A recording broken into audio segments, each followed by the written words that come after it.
자, 책이 어디 갔냐? 여기 있고.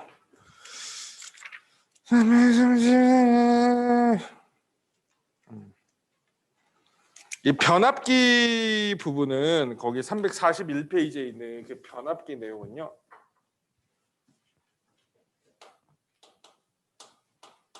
니네 숙제 교재는 내가 1단원 걸 먼저 만들어갖고 아직 4단원 걸 만드는데 좀 시간이 걸리는데 빠르면 다음 주까지는 줄 테니까 그걸로 이제 복습 교재로 쓰도록 합시다. 변압기. 지난번에 복습했고 내용 기억난다면 우리가 그 발전소에서 전기를 만들어가지고 도시까지 보내야 되는데 그때 보내는 과정에서 뭐가 생긴다 그랬어? 그렇지. 열 때문에 전력 손실이 생기는 거야. 생산한 걸 그대로 못 보내는 거지. 가다가 좀 깎이는 거죠. 그 손실을 줄이기 위해서는 어떤 방법을 쓰는 게 좋다 그랬냐면 뭘 올리는 게 좋다 그랬어. 그죠?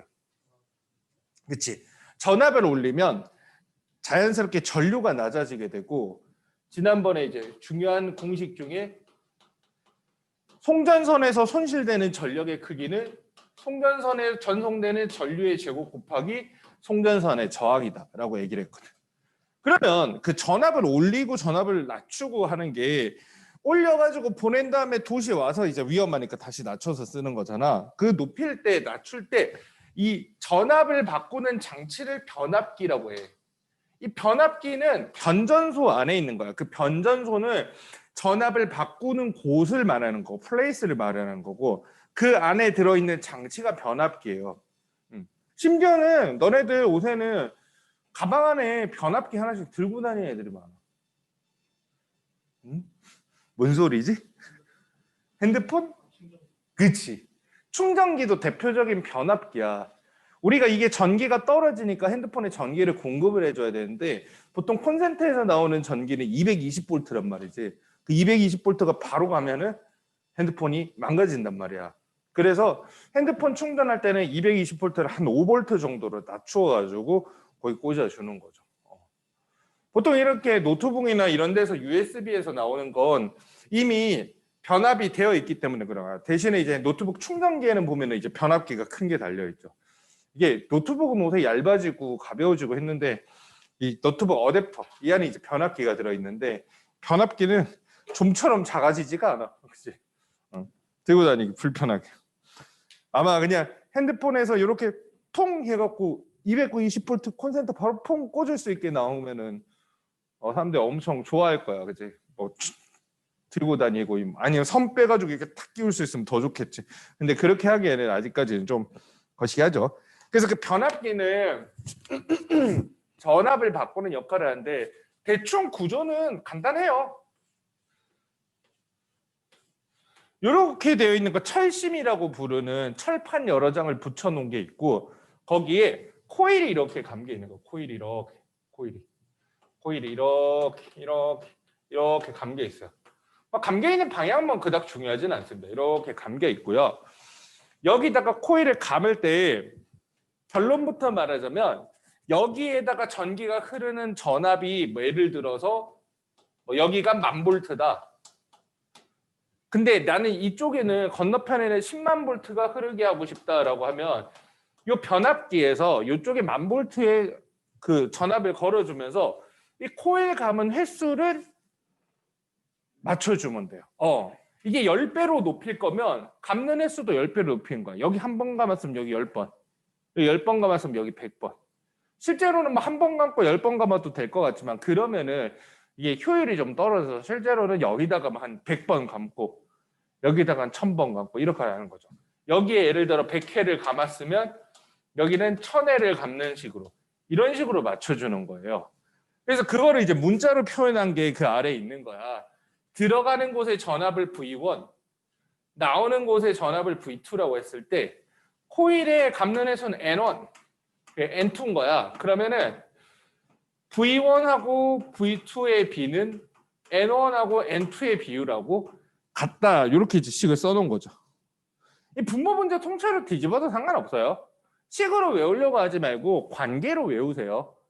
굳이 식 안 세워도 됩니다. 이게 10배 되려면 감은 횟수도 10배가 되는 거야. 근데 중요한 거는 그때 봤지만 변전소에서 전압을 바꿀 때 전압은 바꾸지만 뭐는 안 바뀐다 그래서 전력이 안 바뀌는 거야. 그래서 전압이 올라가면 이게 전력이 그대로 변압기에서 전력이 그대로 있기 때문에 전압을 올려주게 되면 전류가 떨어지는. 그래서 손실 전력을 줄이게 되거든. 그럼 이쪽에서 흐르는 전류가 I1이고 이쪽에서 흐르는 전류를 I2라고 했을 때 예를 들어 여기가 10A의 전류가 흘러. 그러면 1000V 10A면은 총 전력이랑 이쪽으로 넘어갔을 때도 총 전력은 같아야 돼요. 그럼 여기는 몇 암페어의 전류가 흐르겠어? 그치, 1A가 되는 거죠. 좀 이해가 안 됐다면 만하고 11 곱하면 10만 와트야. 10만 와트. 전력이 10만 와트. 이쪽에도 10만 와트가 흘러야 돼. 근데 얘는 10만 볼트니까 얘는 1A여야지 10만 와트가 되는 거죠. 보면 감은 횟수가 10배면 전압은 몇 배가 돼? 10배가 되는데 전류는 이제 10분의 1이 되는 거야. 그래서 전압하고 감은 횟수는 비례관계인데 전류는 반비례 관계이기 때문에 이렇게 쓰는 거예요. 이렇게 분모 분자를 뒤집는 거죠. 그것만 좀 조심해 주면 됩니다. 됐죠?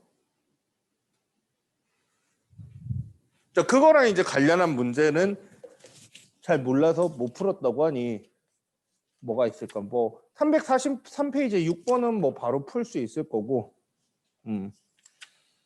어디 보자. 변압기 관련한 게 347페이지에 뭐 4번? 아니면은 346페이지에 11번 이런 게 있네요. 자, 근데 중요한 게 하나 있는 게 이 변압기에서는 꼭 교류를 써야만 제대로 변압이 돼요. 교류. 직류를 쓰면 안 돼. 근데 직류랑 교류 자체를 구분을 못하는 경우가 있는데 우리가 가정용 전기에서 콘센트에서 나오는 전기는 교류라고 해가지고 회로에다 연결해 놓으면 전기가 계속 이렇게 도는 게 아니고 이렇게 계속 방향이 바뀌는 거야. 보통 우리가 쓰는 가정용 전류는 1초에 60번씩 전류가 바뀝니다. 근데 이제 배터리 같은 걸 연결을 하게 되면 직류 전류가 올라 한쪽으로. 나중에 조금 더 배우면 교류랑 직류를 바꾸는 거에 대한 얘기도 나와. 근데 지금은 그 얘기가 안 나오죠. 자, 그러면 우리가 물이 흘러가지고 물레방아를 돌린다 그러면 한쪽으로 흐르는 물에다가 물레방아를 넣어도 어떻게 돼? 돌지만 왔다 갔다 하는 물에다 끼워도 돌긴 돌죠. 한쪽 방향으로 돌지 않을 뿐이지 이렇게 돌긴 돌잖아, 그렇지? 그래서 우리가 가정용으로 쓰는 전류는 주로 교류인데 이 교류를 쓰는 가장 큰 이유 중에 하나가 이 변압기가 교류만 변환이 돼. 이 변압기 원리를 자세하게는 시험엔 잘 안 내는 편인데 1학년 수준에서는 조금 어려워서 그런데 좀 심화로 살짝만 얘기를 해주면 이게 왜 여기서 연결도 안 돼 있는데 여기에 전류를 흘리면 여기에 전류가 흐르게 되고 코일 감은 횟수에 따라서 변하게 되냐면 이것도 일종의 전자기유도 현상이에요. 여기에 전류가 흐르면 여기에 자기장이 생겨요. 이 자기장 때문에 여기에 전류가 다시 생기는 거야. 코일 주변에 자기장이 생기면 전류가 흐른다 그랬지. 근데 문제는 뭐냐면 직류가 흐르게 되면 자기장이 생기긴 하는데 자기장이 변화가 없어요. 일정하게 흐르기 때문에. 교류를 흘려주면 왔다 갔다 흐르기 때문에 자기장이 계속 바뀌어요. 그러니까 코일 주변에 자기장이 변할 때만 전류가 흐르죠. 그래서 교류에만 쓸 수 있고 직류에는 쓰지 못한다 정도는 알고 있는 게 좋아요. 346페이지에 11번 문제 보면 그림은 변압기의 구조를 나타낸다 그랬는데 전자기 유도 현상을 이용한다. 이거 맞아요. 전자기 유도를 이용하는 겁니다. 전자기 유도. 이것도 전자기 유도를 이용하는 겁니다. 전자기 유도. 여기서 전류를 흘려주면 자기장이 나오고 이 자기장의 변화에 의해서 이쪽에 전류가 생기는 전자기 유도죠. 1차 코일과 2차 코일의 감은수를 잘 조정을 하면 내가 원하는 전압으로 만들 수 있어요. 맞는 얘기입니다. 디귿. 1차 코일보다 2차 코일의 감은수가 많을 때 1차 코일에 공급되는 전력보다 2차 코일에 유도되는 전력이 적다라고 돼 있는데 디귿은 틀린 말이죠. 왜요? 아까 말했잖아. 여기서 일로 넘어가도 일반적으로 전력은 크게 변하지 않는다는 거야. 실제로는 이 과정에서도 열이 좀 생겨서 변압기에서 조금의 에너지 손실은 생겨요. 근데 이제 고등학교 교과서 기준으로는 거기 문제도 나와 있지만 변압기에서 생기는 에너지 손실은 무시한다라고 했기 때문에 전력은 변하지 않는다라고 보는 거예요. 대부분은 손실 없다라고 봅니다. 아까 충전기 말한 게 347페이지 거기 나와 있네요. 휴대전화의 충전기와 충전기에 붙어 있는 표시다라고 되어 있는데 충전기 내부에 아까 맞아 변압기가 있어. 그거 어떻게 아냐? 알고 있는 사람은 더 편할 거고 아니면 거기 보면 콘센트에 꽂으면 220V인데 거기 이제 충전 잭에서 나오는 거는 4.2V로 나온다라고 되어 있지. 이게 이제 변압기가 해줄 수 있는 일인 거야. 그리고 출력 쪽에서 전력은 전압 곱하기 전류하면 되는 거고 충전기에서 발생하는 열은 우리가 충전기 뭐 전기 콘센트에 꽂아놓으면 뭐든 뜨끈뜨끈해지잖아. 그건 뭐냐면 거기 흐르는 전류 중에 전기 중에서 일부가 전력이 열로 바뀐 거다라고 생각을 하면 됩니다. 4번 1차 코일에 공급되는 전압 220V이고 전류가 1A인 변압기이다. 1차 코일의 가면수는 20회이고 2차 코일의 가면수는 10회이래. 이렇게 해가지고 감아놨는데 여기는 20회, 여기는 10회를 감았다라고 되어 있네요. 1차 코일은 이제 전기가 들어가는 쪽이고 2차 코일은 전기가 나가는 쪽입니다. 1차 코일에는 220V를 공급을 해주고 있고요. 그리고 1A의 전류를 공급을 해주고 있대요. 그리고 2차 코일에는 가면수만 나와 있죠. 그럼 이게 어떻게 되느냐? 2대1로 감았으니까 아까 전에 10배로 높여주었더니 전압이 올라갔잖아. 근데 전압을 꼭 높이기만 하는 건 아니야. 낮출 때도 있거든, 필요하면. 그럼 이거는 20회, 10회니까 전압을 낮춰줘야 되죠.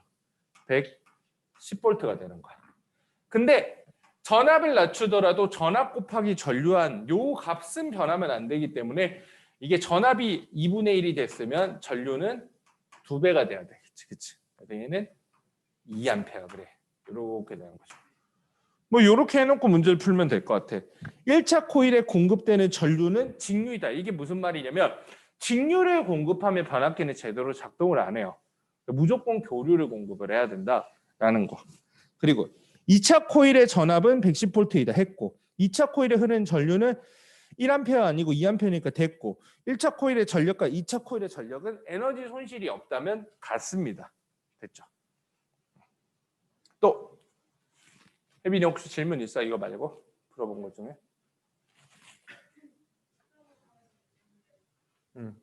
아니면 뭐 문장에서 읽어보다가 궁금한 거 있으면 얘기해도 돼요. 아,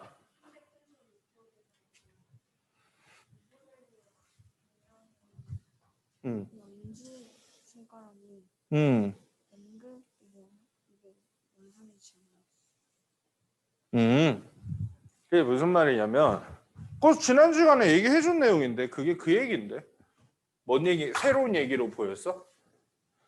그 손 그림 잘 못 보겠대. 그게 뭐냐면은 이거야. 이 코일이 지금 이렇게 있는데, 지금 거기 그림에는 N극 쪽이 다가오고 있잖아. 그러면은 이 코일에서 어떻게 한대? 이 자석이 오는 걸 너무 좋아하면서 끌어당긴대? 아니죠. 밀어내려면 이쪽이 무슨 극이 되려 그래. 그치? 이렇게 돼야 되지. 그 엄지손가락을 요 방향으로 하라고. 그리고 손가락 감기는 방향으로 유도 전류가 생긴다고. 그 얘기인 거야. 됐어요? 뒤쪽 부분에서 조금 어려운 내용이 이거고 348페이지부터는 뭐 별로 어려운 내용은 아니고 그래도 꼼꼼하게 알고 있어야 돼. 나는 좀 상식적인 부분도 있다고 생각하는데 꼭 선생님이 생각하는 거랑 상식이 일치하진 않더라고. 한번 봅시다. 거기 보니까 태양 에너지의 생성과 전환 나오는데 일단 태양 에너지에 대해서부터 얘기를 한번 해봅시다. 일단 우리는 태양이 없으면 못 사는 건 맞잖아, 그치? 태양으로부터 오는 무지막지한 에너지를 이용해서 쓰고 있단 말이야, 그치? 어? 살 수 있을 것 같아요? 지하에 들어가면요? 아니요, 뭐 없어질 그냥 태양이 없어졌다고 생각하지 말고 태양이 열이나 빛을 뿜어내는데 그게 사라졌다고만 생각을 합시다. 태양이 빛을 잃었어. 그러면 어떻게 살아? 어? 춥다. 추워서? 뭐 추운 거야, 그렇지. 뭐 추운 건 뭐 난로 같은 거 켜면 되지 않아? 근데 그 얘기를 하기 전에 그래 좋은 얘기를 했는데 지구에서 사용하는 근원 에너지라고 하는 게 있어. 근원 에너지. 근원 에너지에서 이 근원이란 말은 소스를 의미하는 거야. 소스. 요거 말고 요건 스파게티 소스. 요거 말고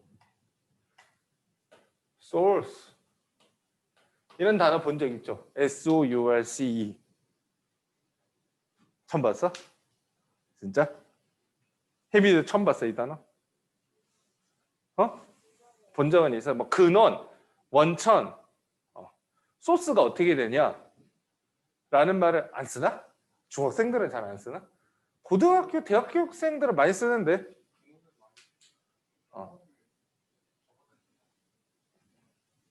소스라는 말 많이 쓰는데 스파게티 소스 말고 그거 뭐 만들고 할 때 아니면 뭐 할 때 야 그거 소스가 어딨냐? 소스가 어디냐라고 물어보면 너 그 아이디어 소스가 어디냐? 어디서 봤냐? 출처 말하는 거잖아. 그때 쓰는 단어야 소스. 그 단어가 이 단어야. 너 되게 잘 만들었는데 이거 어디서 봤어? 이거 소스가 어디야? 출처가 어디야? 약간 이런 느낌으로 물어볼 때. 뭐 그리고 뭐 대학교 가면 과제물 할 때 야 소스 좀 줘. 뭐 그런 말 많이 하거든. 그 소스야 그냥. 근데 여기서 근원 에너지라고 하는 거는 무슨 말이냐면 지구가 뭐 생명체가 살든 지구 자체 인간이 아예 없는 지구라도 지구 자체가 뭔가를 하고 있을 거 아니야. 가만히 정지되어 있는 죽은 행성은 아니잖아요. 그 지구가 사용하는 근원 에너지가 세 가지가 있어요. 세 가지. 딱 세 가지밖에 없어. 뭐 니네가 알고 있는 뭐 전기 에너지도 있고 열 에너지도 있고 빛 에너지도 있고 뭐 그건 에너지의 형태를 의미하는 거고 에너지의 원천은 딱 세 군데밖에 없어요. 지구에서 사용하는 에너지. 하나는 태양 에너지야. 태양이 주는 에너지를 지구가 활용을 하는 거예요. 두 번째는 지구 내부 에너지예요. 태양 에너지만 보면 너무 막연하기 때문에 내가 세 가지 근원 에너지를 설명을 해주는 거야. 앞에 뒤져보면 우리가 뒤에서부터 갔는데 앞에 뒤져보다 보면 어딘가에 한 번은 나와요. 근데 뭐 뒤에서부터 가도 알고 있으면 돼. 조력 에너지. 여기 세 가지가 소스입니다. 지구에서 벌어지는 일들은. 뭔가 일이 벌어지려면 에너지가 필요하겠죠. 그때 요 세 가지 그 에너지를 원천으로 씁니다. 이런 건 쉬워. 예를 들어 밀물, 썰물. 지구에서는 밀물, 썰물, 바닷물이 가만히 있지를 않고 밀물, 썰물이 일어나. 이 중에서 뭐가 근원이 되는 걸까요? 그치. 이 조력 에너지라는 것 자체가 밀물, 썰물하고 이제 관련이 있고 딴 건 별로 하는 거 없어.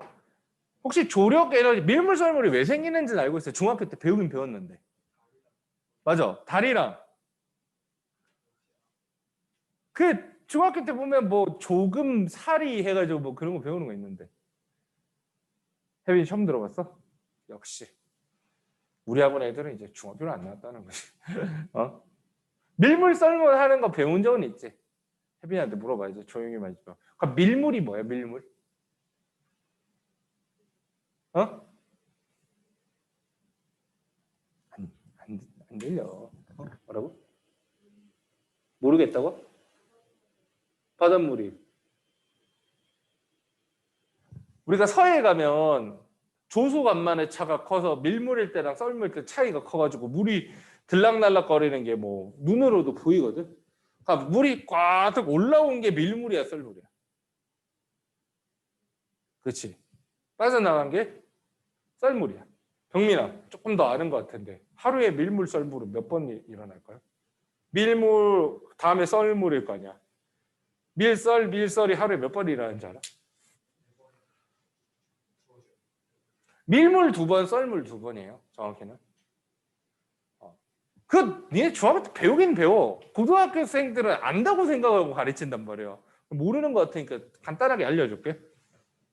내가 말했지만은 우리가 통합과학 수업을 하지만 얘네 중학교 때 배우는 내용들은 잊어버린 것들도 있을 테니까 그런 거 선생님이 얘기해주면 아 맞다 그런 게 있었지라고 하는 거죠. 정확히는 지구와 태양과 달 세 천체의 중력 때문에 벌어지는 건데 태양보다는 달이 조금 더 영향을 많이 미치거든. 그래서 달 기준으로 설명을 해줄게. 지구야. 지구. 그럼 달이 이렇게 지구 주변을 돌고 있는 건 알지? 달이 이 위치에 있어. 동그랗게 원래 달도 동그랗게 생겼지. 그냥 달이라는 거 표시해 주려고 그냥 내가 초승달처럼 그린 거야. 그러면 이게 지구 주변에는 얇게 물로 덮여 있어요. 지구는. 그렇죠? 지구에 물이 많잖아. 그렇죠? 바다가. 근데 이게 달이 이렇게 이 위치에 있으면 지구 바다가 어떻게 되냐면 약간 이런 느낌이 돼요. 이런 느낌. 사실 있잖아. 이거를 위에서 보는 게 조금 더 좋거든. 위에서 보는 거. 옆에서 비스듬히 보는 것보다 지구가 이렇게 있고 위에서 달이 돌고 있는 모습을 보면 이렇게 될 거고 달이 뭐 요 정도 위치에 있다면 바닷물이 어떻게 되냐면 이렇게 돼요. 일부러 좀 과장해서 그리는 거니까 오해는 하지 마. 약간 이렇게. 바닷물이 이렇게 있지를 못하는 거야. 지구를 기준으로 해서 이렇게 일정하게 이렇게 있지 못하고 달이 이렇게 있으면 물이 약간 이런 느낌으로 가요. 그러면 여기 서 있는 사람은 바닷물이 많다고 느낄 거고 여기 서 있는 사람은 바닷물이 왜 이렇게 없지? 이렇게 된다고. 근데 지구가 빙글빙글 돌잖아. 하루에 한 바퀴씩. 그럼 여기에 서 있는 사람은 땅하고 같이 돈단 말이야. 바다는 가만히 이렇게 있는데. 실제로는 바다가 들락날락거리는 게 아니고 이 사람이 여기까지 가면 어떻게 돼? 물이 점점 많아지는 걸 느끼죠. 달은 하루에 한 번씩 돌진 않잖아. 달은 요거 한 바퀴 도는데 한 달 걸리잖아. 그러니까 하루 동안은 달이 조금밖에 안 움직이니까 달은 그냥 거의 가만히 있다고 치는 거야. 이렇게. 정확히는 말이 맞아. 달이 조금씩 움직여요. 조금씩 움직이니까 그것도 원래 계산해줘야지. 그거는 이제 고등학교 지구과학 2 수준. 그거까지 하면 너무 니네가 나는 그냥 원리만 가르쳐 주는 거니까. 지구가 제자리에서 하루에 한 바퀴씩 돌잖아. 이렇게 되고. 혹시 노트북 화면에 가려서 안 보이니 예빈아? 안 보이면 보인 대로 이사가. 절로 하면 되지. 이렇게 자리 옮겨도 되니까. 이렇게 되니까 어떻게 한 바퀴 돌면은 지금 여기서 썰물이다가 밀물, 그지? 썰물, 밀물, 썰물. 그러니까 밀물, 썰물, 밀물, 썰물이 하루에 2번씩 반복이 되는 거야. 병미가 좋은 얘기했어. 이게 달의 위치에 따라서 뭐가 바뀌냐면은 달이 조금씩 움직이다 보니까 밀물, 썰물이 일어나는 시간대가 계속 변해. 똑같은 시간에 가더라도 예를 들어 오후 2시에 서해안에 갔을 때 저번에 갔을 때는 밀물이었는데 이번에 갔을 때는 썰물이었어. 그건 뭐가 바뀌는 거냐면 달의 위치가 변하기 때문에 그런 거죠. 이게 이제 밀물, 썰물의 기본인 거야. 거기에 이제 업그레이드하면 이제 태양도 있잖아. 달보다는 태양이 영향이 적지만 태양의 영향도 살짝 있거든. 그래서 지구하고 달하고 태양이 완전히 일직선이면 밀물, 썰물이 더 심해지고요. 달은 여기 있는데 태양이 이 위치에 있으면 그러면은 태양도 땡기기 때문에 밀물, 썰물의 격차가 좀 덜해져요. 그럼 한 달 동안 있다 보면 달, 태양, 지구가 일직선상에 있을 때도 있고 달, 태양, 지구가 직각으로 있을 때도 있거든. 일직선상으로 있을 때가 밀물, 썰물의 격차가 커집니다.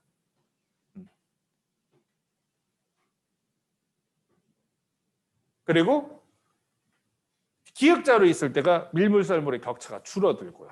그거를 이제 용어로 조금, 살이라고 하죠. 근데 보통 그거는 뭐 지금은 몰라도 되고요.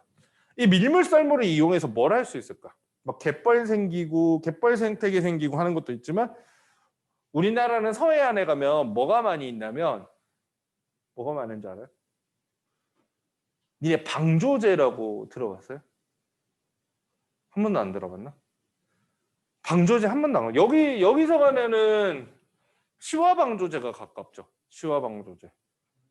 아니면 방파제랑 방조제는 전혀 다른 거야. 시화방조제랑 여기서 더 내려가 뭐 새만금 방조제 이런 데가 유명한 건데 방조제는 니네가 뭐 부모님하고 뭐 서해안에 놀러 가본 적이 있다면 완전히 바닷가를 끼고 인공으로 만든 듯한 그 도로가 완전 일직선으로 진짜 계속 뻗어 있는 그런 곳을 달려본 기억이 난다면 아버지가 여기 방조제야 라고 얘기를 해주셨을 거야. 저쪽에 바다를 끼고 일직선을 쭉 지도 찾아보면 방조제가 엄청 길게 있거든. 이게 뭐냐면 방파제는 그게 방파제고 해안가에 해안에 항구 같은 거 있으면 이렇게 바닷가에 보면 횟집 막 있고 이런 데 있잖아. 그럼 배들이 이렇게 조그만 배들이 이렇게 이렇게 들어오는데 이걸 그냥 오픈을 해놓으면 바닷물이 들어와서 파도가 바람이 거스면 어떻게 돼? 배들이 다 뒤집힌다고. 그래서 어떻게 하냐면 부둣가에 같은 데 보면은 이렇게 해갖고 이렇게 해놓거나 아니면 또 톡은 이렇게 해놓고 이렇게 뭐를 시멘트랑 테트라포트라고 하죠. 그 이상 커다란 시멘트 이렇게 생긴 거 이거 알아? 이런 거 막 쌓여 있거든. 그게 뭐냐면 파도가 주로 오는 방향에다가 벽을 쳐놓은 거야. 그럼 그 뒤에다가 배를 대놓으면 어떻게 돼? 바람이 많이 불고 하는 날 배가 뒤집히는 걸 막을 수 있는 거지. 파도가 많이 친다고 배를 집에다 들고 갈 수는 없잖아. 집에 가져가세요. 파도가 심하니까 이럴 수는 없잖아. 그렇게 해놓은 게 방파제고 방파제는 항구에 가면 다 있는 거고 방조제는 이 정도 규모가 아니고 서해안에 보면 해안이 되게 복잡하거든. 여기 이런 데 보면 해안가가 우리나라 뭐 리아스식 해안이라고 해서 엄청 복잡하잖아. 예를 들면 여기를 확대해서 보면 이런 곳이 있는 거야. 뭐 이렇게 있고 막 지형이 막 이렇게 있으면 방조제는 이런 식으로 지도에서 멀리 짧게는 뭐 5km, 길게는 10몇 킬로씩 이렇게 끊는 거야. 이걸 왜 하냐면은 밀물, 썰물 들락날락 하는데 이 사실 삽질이거든. 옛날 사람들이 무슨 생각을 했냐면 우와 이게 밀물이 들어오고 썰물이 나가고 하는데 물이 들어왔다가 빠져나가고 하는데 안 들어오게 저기 나갔을 때 딱 벽을 쳐버리면 이 땅이 쓸 수 있는 땅이라고 생각을 한 거야. 무슨 얘기인지 이해했어? 바닷물이 들어오는데 그걸 막아버려. 저기까지 빠져나갔을 때 이걸 딱 막아버리면 여기는 이제 마른 땅이 돼버리잖아. 거기다 농사도 짓고 뭐 아파트도 짓고 사실 뭐 우리나라 그 정도는 우리나라가 아무리 나라가 작아도 그 정도는 아닌데 그렇게 해서 땅을 더 만들 수 있겠다라는 생각을 한 거죠. 그거를 니네 사회 시간에 배웠을 거야. 간척 사업이라고. 한 번도 안 들어봤어? 간척 사업. 야, 이 무식한 놈들아라고 말하고 싶은데 선생님 때랑 니네 때랑 사회책이 다를 수도 있으니까 그런 걸 간척 사업이라고 얘기를 해요. 이런 거 들어두면 다 도움이 돼. 요새는 환경 관련한 지문들이 국어나 영어에도 굉장히 많이 나오잖아. 근데 이게 결과적으로 땅을 조금 얻은 대신에 뭘 파괴하게 돼? 그치? 무슨 생태계? 바다, 뭐 특히 갯벌, 그렇지? 갯벌이 이제 마른 땅으로 바뀌니까 갯벌에서 나오는 수많은 그런 자원들, 생물 자원들. 우리가 갯벌에서 뭐 얻어요? 낙지도 잡죠, 조개도 잡죠, 뭐 이런 것들. 그런 거를 이제 얻을 수가 없게 되는 거야. 개도 잡고 막 그런 것들. 그렇지만 땅 생겼다고 좋아했거든. 근데 문제는 뭐냐면 처음에 땅 생기고 갯벌을 좀 포기했으니까 그러려니 했는데 문제는 여기가 결국에는 바닷물이 수천만 년, 수억 년 들락날락 하던 곳이니까 단순히 막아놨다고 해서 이게 땅이 되는 게 아니고 여기 땅이 썩어가기 시작을 하더라고. 땅이 썩어가는 거야. 원래 바닷물이 들락날락 해야지 살아있는 건데 막 악취가 나고 막 썩어가기 시작을 해요. 이 부근들이. 그러니까 와 이건 안 되겠다 싶은 거죠. 그래서 요즘에는 대부분 다 이 방조제를 무너뜨릴 수는 없어서 그냥 살려는 놓는데 방조제 수문을 다 열어놔요. 곳에는 다. 이게 물이 그냥 들락날락하게. 그게 장식용이야 장식용. 뭐 여기 있는 사람이 여기 갈 때 둘러가지 않아서 좋지. 보통 방조제 위에 길이 나 있거든.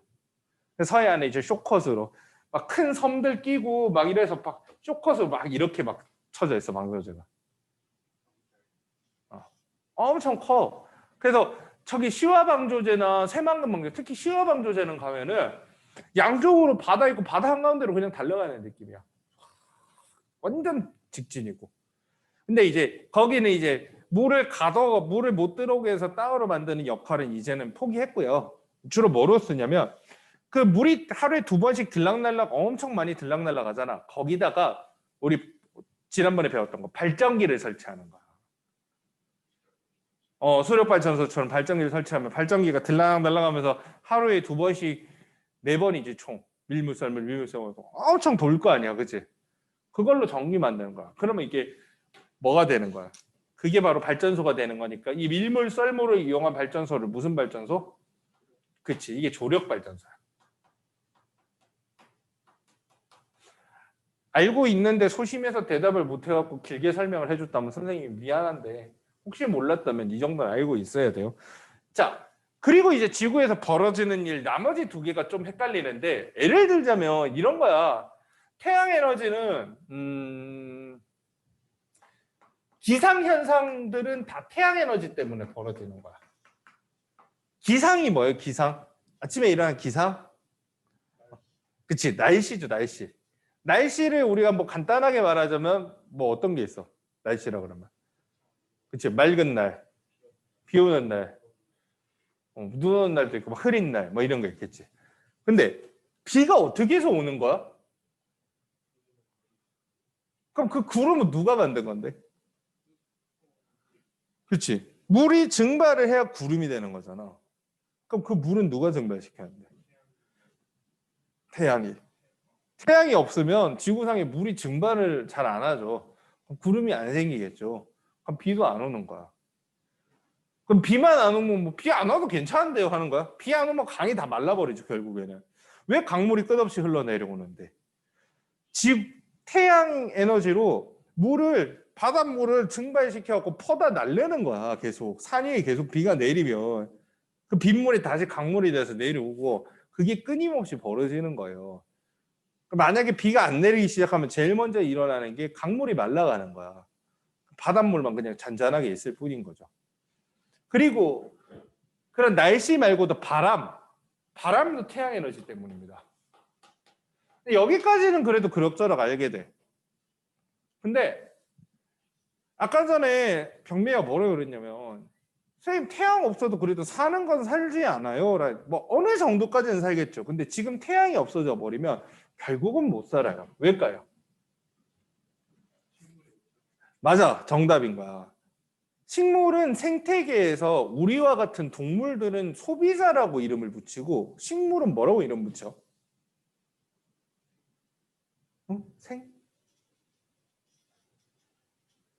틀려야 돼. 자신 있게 얘기해. 대답 못하고 우물우물하는 게 제일 안 좋아. 그치, 생산자. 맞았어.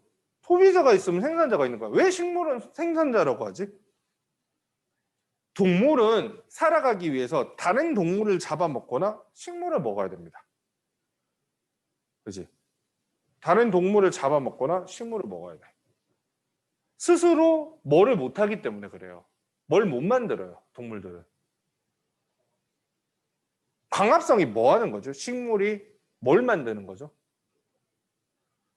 그치? 양분인 거야, 양분. 동물은 스스로 양분을 만들지를 못해. 그러니까 다른 동물을 잡아먹거나 식물을 뜯어 먹어서 그 안에 들어있는 양분을 섭취하는 수밖에 없는 거야, 동물은. 근데 식물은 스스로 양분을 생산을 해. 심지어는 여유되면 좀 많이 만들어놔서 동물들이 그거를 먹기도 하죠. 원래 식물들이 양분을 만드는 광합성을 자기 자신들 살려고 만든 거지만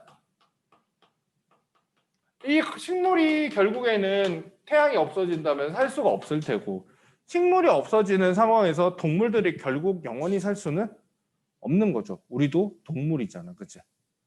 이게 제일 큰 문제야. 다른 거야. 지구에 있는 거 다른 걸 이용을 해서 태양이 없어져도 좀 산다고 쳐도 추우면 뭐든 태워가면서 산다고 쳐도 먹을 게 없어요. 먹을 거야.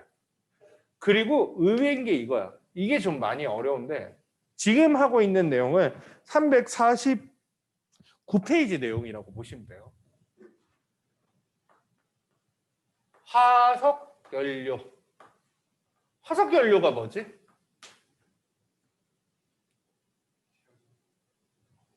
지하 자원은 다 화석 연료야? 그럼 땅 속에서 철광석을 캐내는 것도 화석 연료야? 연료. 태워갖고 열을 얻어낼 수 있는 물질인 거지. 화석 연료 너무 어렵게 생각하지 말고 석탄 또 그치 석유 하나 더 있어요. 들어는 봤을 건데 천연가스. 이게 셋 다 화석연료라고 부르는 녀석. 인간들이 주로 연료로 쓰는 건데 왜 화석연료라고 부를까? 화석연료. 아니야. 여기서 화석은 그 불화자가 아니야. 옛날 그 땅속에서 생명체들의 흔적이 화석으로 발견이 된다라고 들어봤지? 삼엽충 화석 이런 거 들어봤지? 공룡 화석. 그 화석하고 같은 거예요. 응? 그럼 화석이면 화석이지. 웬 연료? 우리가 태워서 쓸 수 있으니까. 근데 왜 화석이라고 이름 붙이냐면 생명체에 묻혀가지고 돌멩이 비스무리하게 우리가 그 형태를 얻을 수 있으면 화석인 거고 생명체들이 땅속에 묻혀갖고 열과 압력을 받아갖고 돌멩이가 된 게 아니고 연료 형태로 바뀐 게 화석 연료인 거야. 그러니까 석탄하고 석유 니네 들어봤을 거야. 석유랑 석탄이 어떻게 만들어졌냐? 옛날에 저기 공룡들이 땅속에 묻혀서 석유가 됐대요. 뭐 이런 거 안 들어봤어, 예빈아? 들어본 거 같아? 들어봤지, 방금. 정확히 말하면 공룡이 묻힌 건 아니고 바닷물에는 플랑크톤이라고 부르는 미생물들이 엄청 많이 살거든. 눈에 보이진 않지만 무지막지해. 바다 양도 워낙 많고. 근데 그게 어떤 시기에 기후변화에 의해 가지고 갑자기 추워지거나 갑자기 더워져서 바닷물에 있던 플랑크톤이 어느 지역에서 일제히 죽은 거야. 쫙 바다에 깔아앉아갖고 쌓이게 되죠. 근데 그게 운이 좋게도 한 군데 모이게 되고 덮여서 열과 압력에 의해서 천천히 성질이 변하게 되면 그게 석유가 되는 거예요. 석탄은 주로 식물들, 나무와나 뭐 그런 것들이 주로 묻혀서 된 걸로 알려져 있어요. 천연가스는 양쪽 다 뭐 생기긴 합니다. 어찌됐건 이런 걸 화석연료라 그랬는데 이것도 태양에너지로 봐. 왜일까? 방금 선생님이 얘기한 거 안에 정답이 있어요. 생명체가 묻힌 거잖아. 결국 생명체는 뭐가 있어야지 돼? 식물이든 동물이든 태양에너지가 있어야 식물이 광합성을 하고 그 광합성을 한 걸 바탕으로 해서 식물이 살고 동물이 사는 거잖아. 결국에는 화석연료가 있다라는 건 생명체가 있다는 거고 있었다 혹은 있다는 거고 그 생명체는 식물이 하는 광합성으로부터 시작이 된 거니까 화석연료의 근원은 뭐냐면 지구 내부 에너지가 아니고 태양 에너지다라고 부르는 거예요. 그럼 도대체 지구 내부 에너지로 볼 수 있는 건 이런 거야. 뭘까? 지진이나 화산 이런 건 태양 없어도 벌어집니다. 지진, 화산 혹은 뭐 이런 거 핵에너지 우라늄 이런 거 그러니까 석탄, 석유 같은 거는 태양에서 유래된 걸로 보는데 그 지구에 원래부터 있던 우라늄이나 이런 방사성 물질들 있잖아. 우라늄 가지고 핵폭탄 만들고 원자력 발전소 돌린다는 얘기는 들어봤지. 그런 것들은 지구 내부 에너지로 보는 거예요. 결국에는 우리가 살고 있는 대부분은 태양 에너지를 이용하는 거고 실제로 이게 99.9%예요. 이 세 가지 중에서. 태양이 없다면 사실상 못 사는 거죠. 바꿔 말하면 우리가 쓰는 에너지의 대부분은 태양이 주고 있는데 태양은 그 막대한 에너지를 어디서 만드는 거야? 태양이 우리한테 주는 에너지가 태양이 만든 에너지의 전부는 아니거든? 태양이 만든 에너지 중에서 일부만 우리한테 오는 거죠. 대부분은 우리한테 오지 않겠죠. 그죠? 그러면 그 태양 에너지는 어떻게 만들어지느냐는 거지. 그게 이제 348페이지 내용인 거야. 태양 에너지는 어떻게 되느냐. 결론부터 말하자면 3글자 혹은 5글자로 대답할 수 있어야 됩니다. 태양 에너지는 어떻게 만들어지는 거다? 세 글자 혹은 다섯 글자. 세 글자로 대답해도 되고 다섯 글자로 대답해도 된다는 거. 맞아. 핵융합 반응. 정확히는 핵융합 하면 세 글자고 반응 부차의 다섯 글자가 아니고 수소 핵융합. 여기 이제 정확하게 다섯 글자예요. 그러면 핵융합 어디서 들어는 봤어? 만화에서?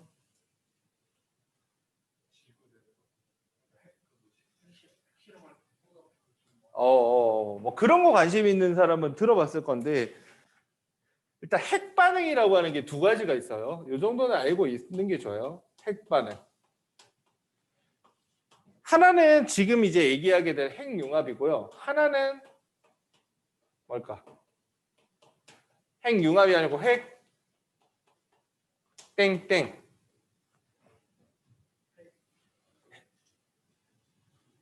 그치. 핵분열이면 핵분열. 핵분열. 근데 융합은 합치는 거고, 그치? 분열은 쪼개는 건데, 그럼 핵은 무슨 말인가 이러는데, 이게 뭐냐면 여기서 핵은 원자핵을 말한 거야, 원자핵. 원자 안에 들어있는 원자핵. 그래서 핵융합은 뭐냐면 작은 원자를 큰 원자로 만드는 거예요. 작은 원자 여러 개를 큰 원자로 합치는 과정을 핵융합이라고 그러고요. 핵분열은 큰 원자 하나를 작은 원자로 쪼개는 거. 이거를 핵분열이라고 해요. 근데 우리가 이거는 많이 쓰고 있어, 이미 핵분열은. 우리가 흔히 말하는 원자력 발전소에서 에너지를 얻어내는 방법이 저 핵분열입니다. 우라늄이라고 하는 큰 원자를. 우라늄이 주기율표 어차피 통째로 다 외우지도 못하겠지만 주기율표를 통째로 외운다면 우리가 뭐 수소, 산소 뭐 이런 거는 배우잖아, 그치? 우라늄은 들어는 봤는데 어디 있는지 모르지. 몇 번인지도 모르고. 그 주기율표 몇 개나 있어, 원소가? 50 몇 개?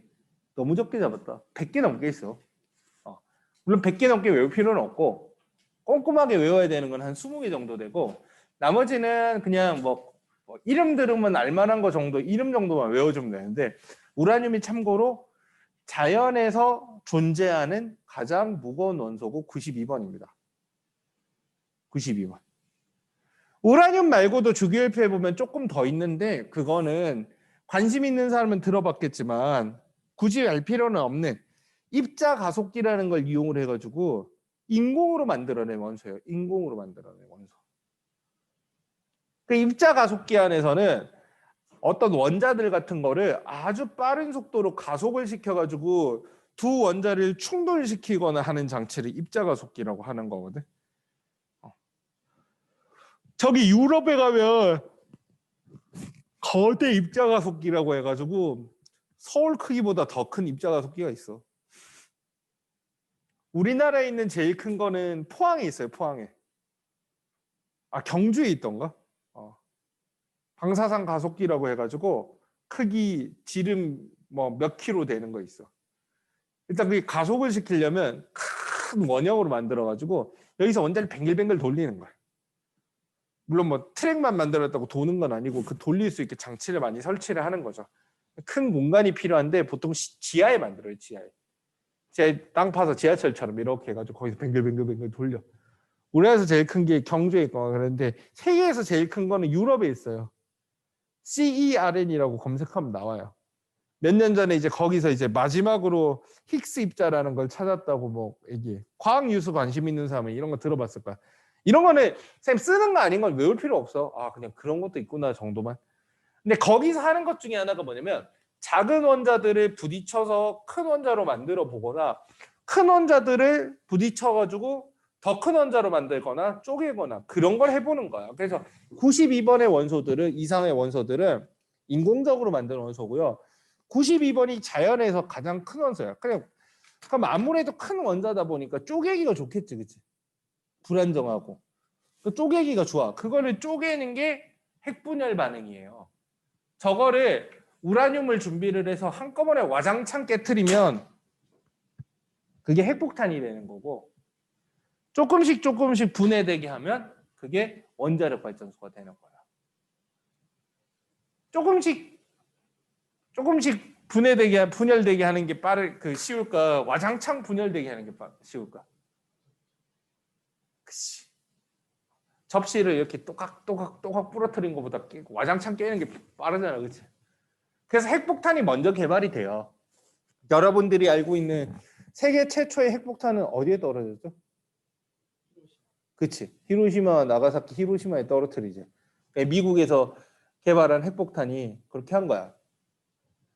이제 그 원자력이라고 하는 에너지를 처음으로 쓰게 되고 그 막대한 에너지를 얻게 됩니다. 그리고 그 뒤에 조금 더 개발을 해서 그 핵분열을 순식간에 일어나는 게 아니고 좀 천천히 일어나게 그걸 한 게 원자력 발전소야.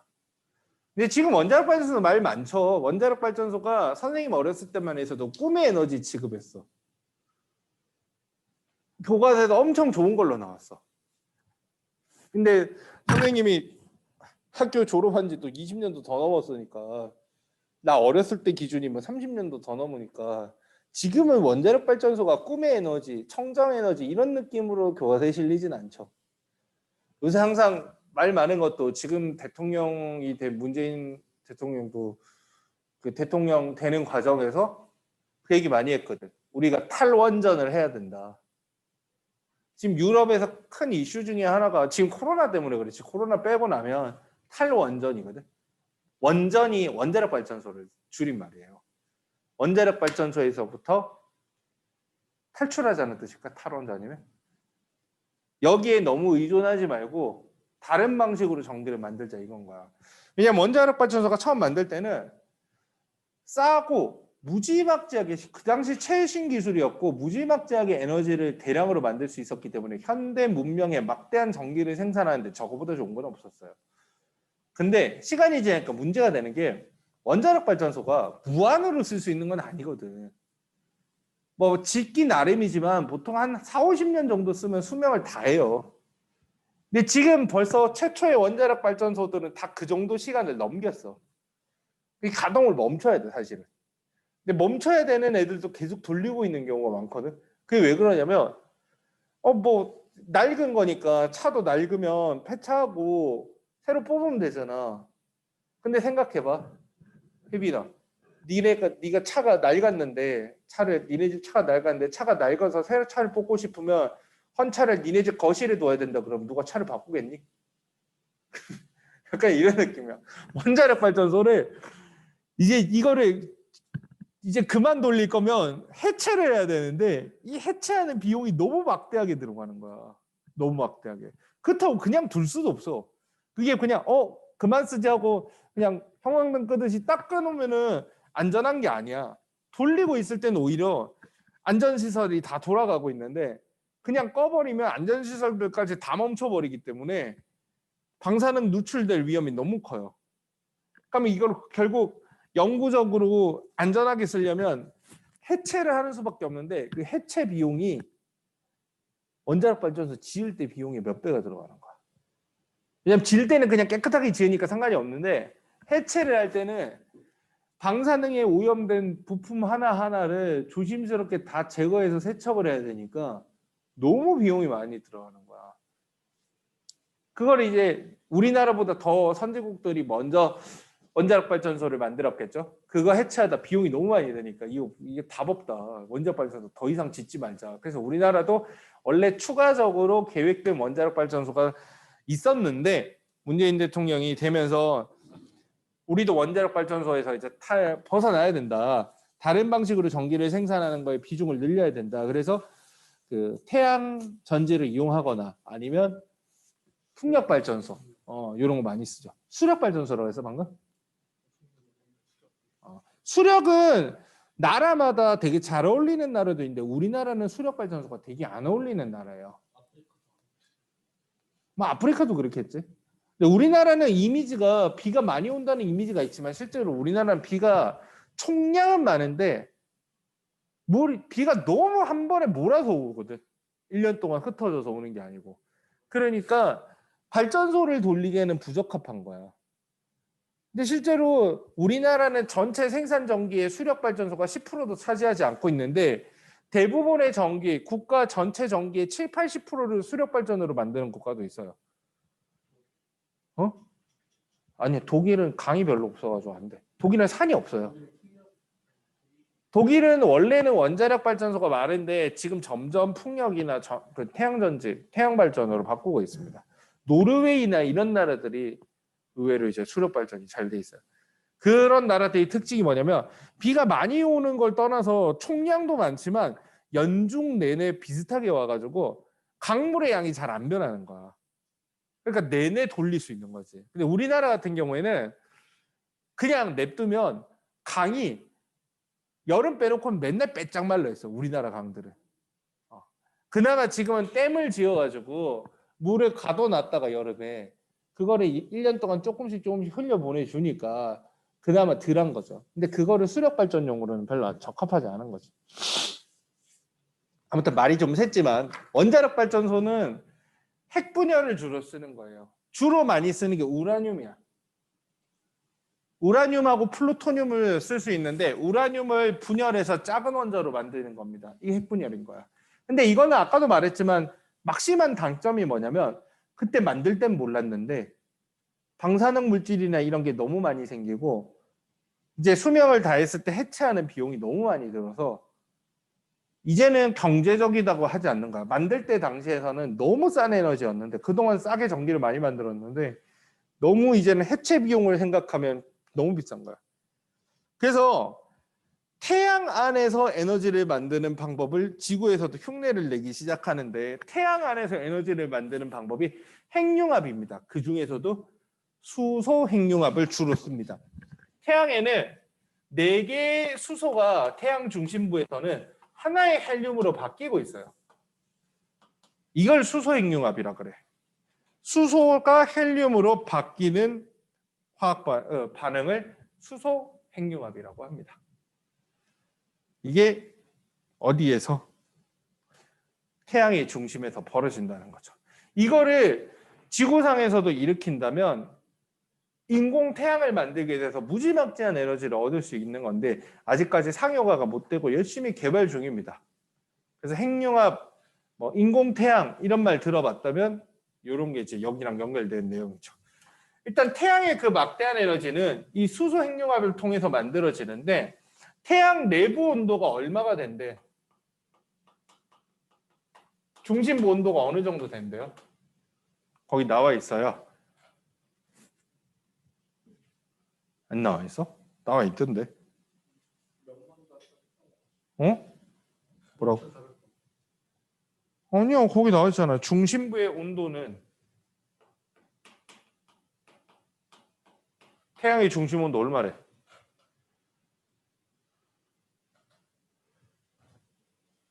못 찾았어? 348페이지 제일 위에 있어. 찾았어, 에비나? 그치? 1500만 켈빈. 그냥 1500만 도라고 생각하면 돼요. 와, 대박. 엄청 뜨겁지. 근데 이게 핵융합이 일어나기 위한 최소 조건 정도밖에 안 돼요. 높은 압력, 거기 이제 별의 중심부는 이렇게 압축이 되고 있거든. 높은 압력과 높은 온도가 있어야 돼요. 이 수소 핵융합이 일어나려면 높은 온도와 압력이 필요합니다. 그럴 때 이 수소는 헬륨 하나로 합쳐지게 되면서 그때 막대한 에너지를 내어놓게 돼요. 막대한 에너지를. 그 원리는 뭐냐? 이 핵반응의 기본은 핵반응은 막대한 에너지를 내어놓는다는 건 핵융합이나 핵분열이랑 똑같거든. 이 에너지가 질량 결손이라고 하는 것부터 에너지가 생산이 돼요. 결손이라고도 쓰고 질량 손실이라고도 씁니다. 이건 무슨 말이냐면은 우리가 1g짜리 사탕 4개를 가지고 내가 가열을 해가지고 1g짜리 사탕 4개를 사탕 1개로 합쳤어. 그럼 몇 g이 돼야 돼? 그치, 4g이 돼야 되죠. 이게 우리가 그동안 배웠던 질량 보존의 법칙입니다. 물질은 질량이 바뀌지가 않기 때문에 1g이 4개가 합쳐지면 4g이 될 수밖에 없어요. 근데 이 수소 핵융합 반응이나 핵분열 반응에서는 이래요. 약간 이런 느낌이야. 일자리 4개를 가지고 합쳤더니 4가 되는 게 아니고 약간 3.99 약간 이런 느낌이 되는 거야. 질량이 0.01만큼 어디 흘린 게 아니고 질량 자체가 아예 사라진 거야. 사탄을 합치다가 부시래기가 떨어진 거랑은 다른 개념이에요. 아예 질량의 일부가 사라진 겁니다. 예전에는 질량은 질량이고 에너지는 에너지라고 생각했는데 요식 본 사람 있나? E는 mc 제곱.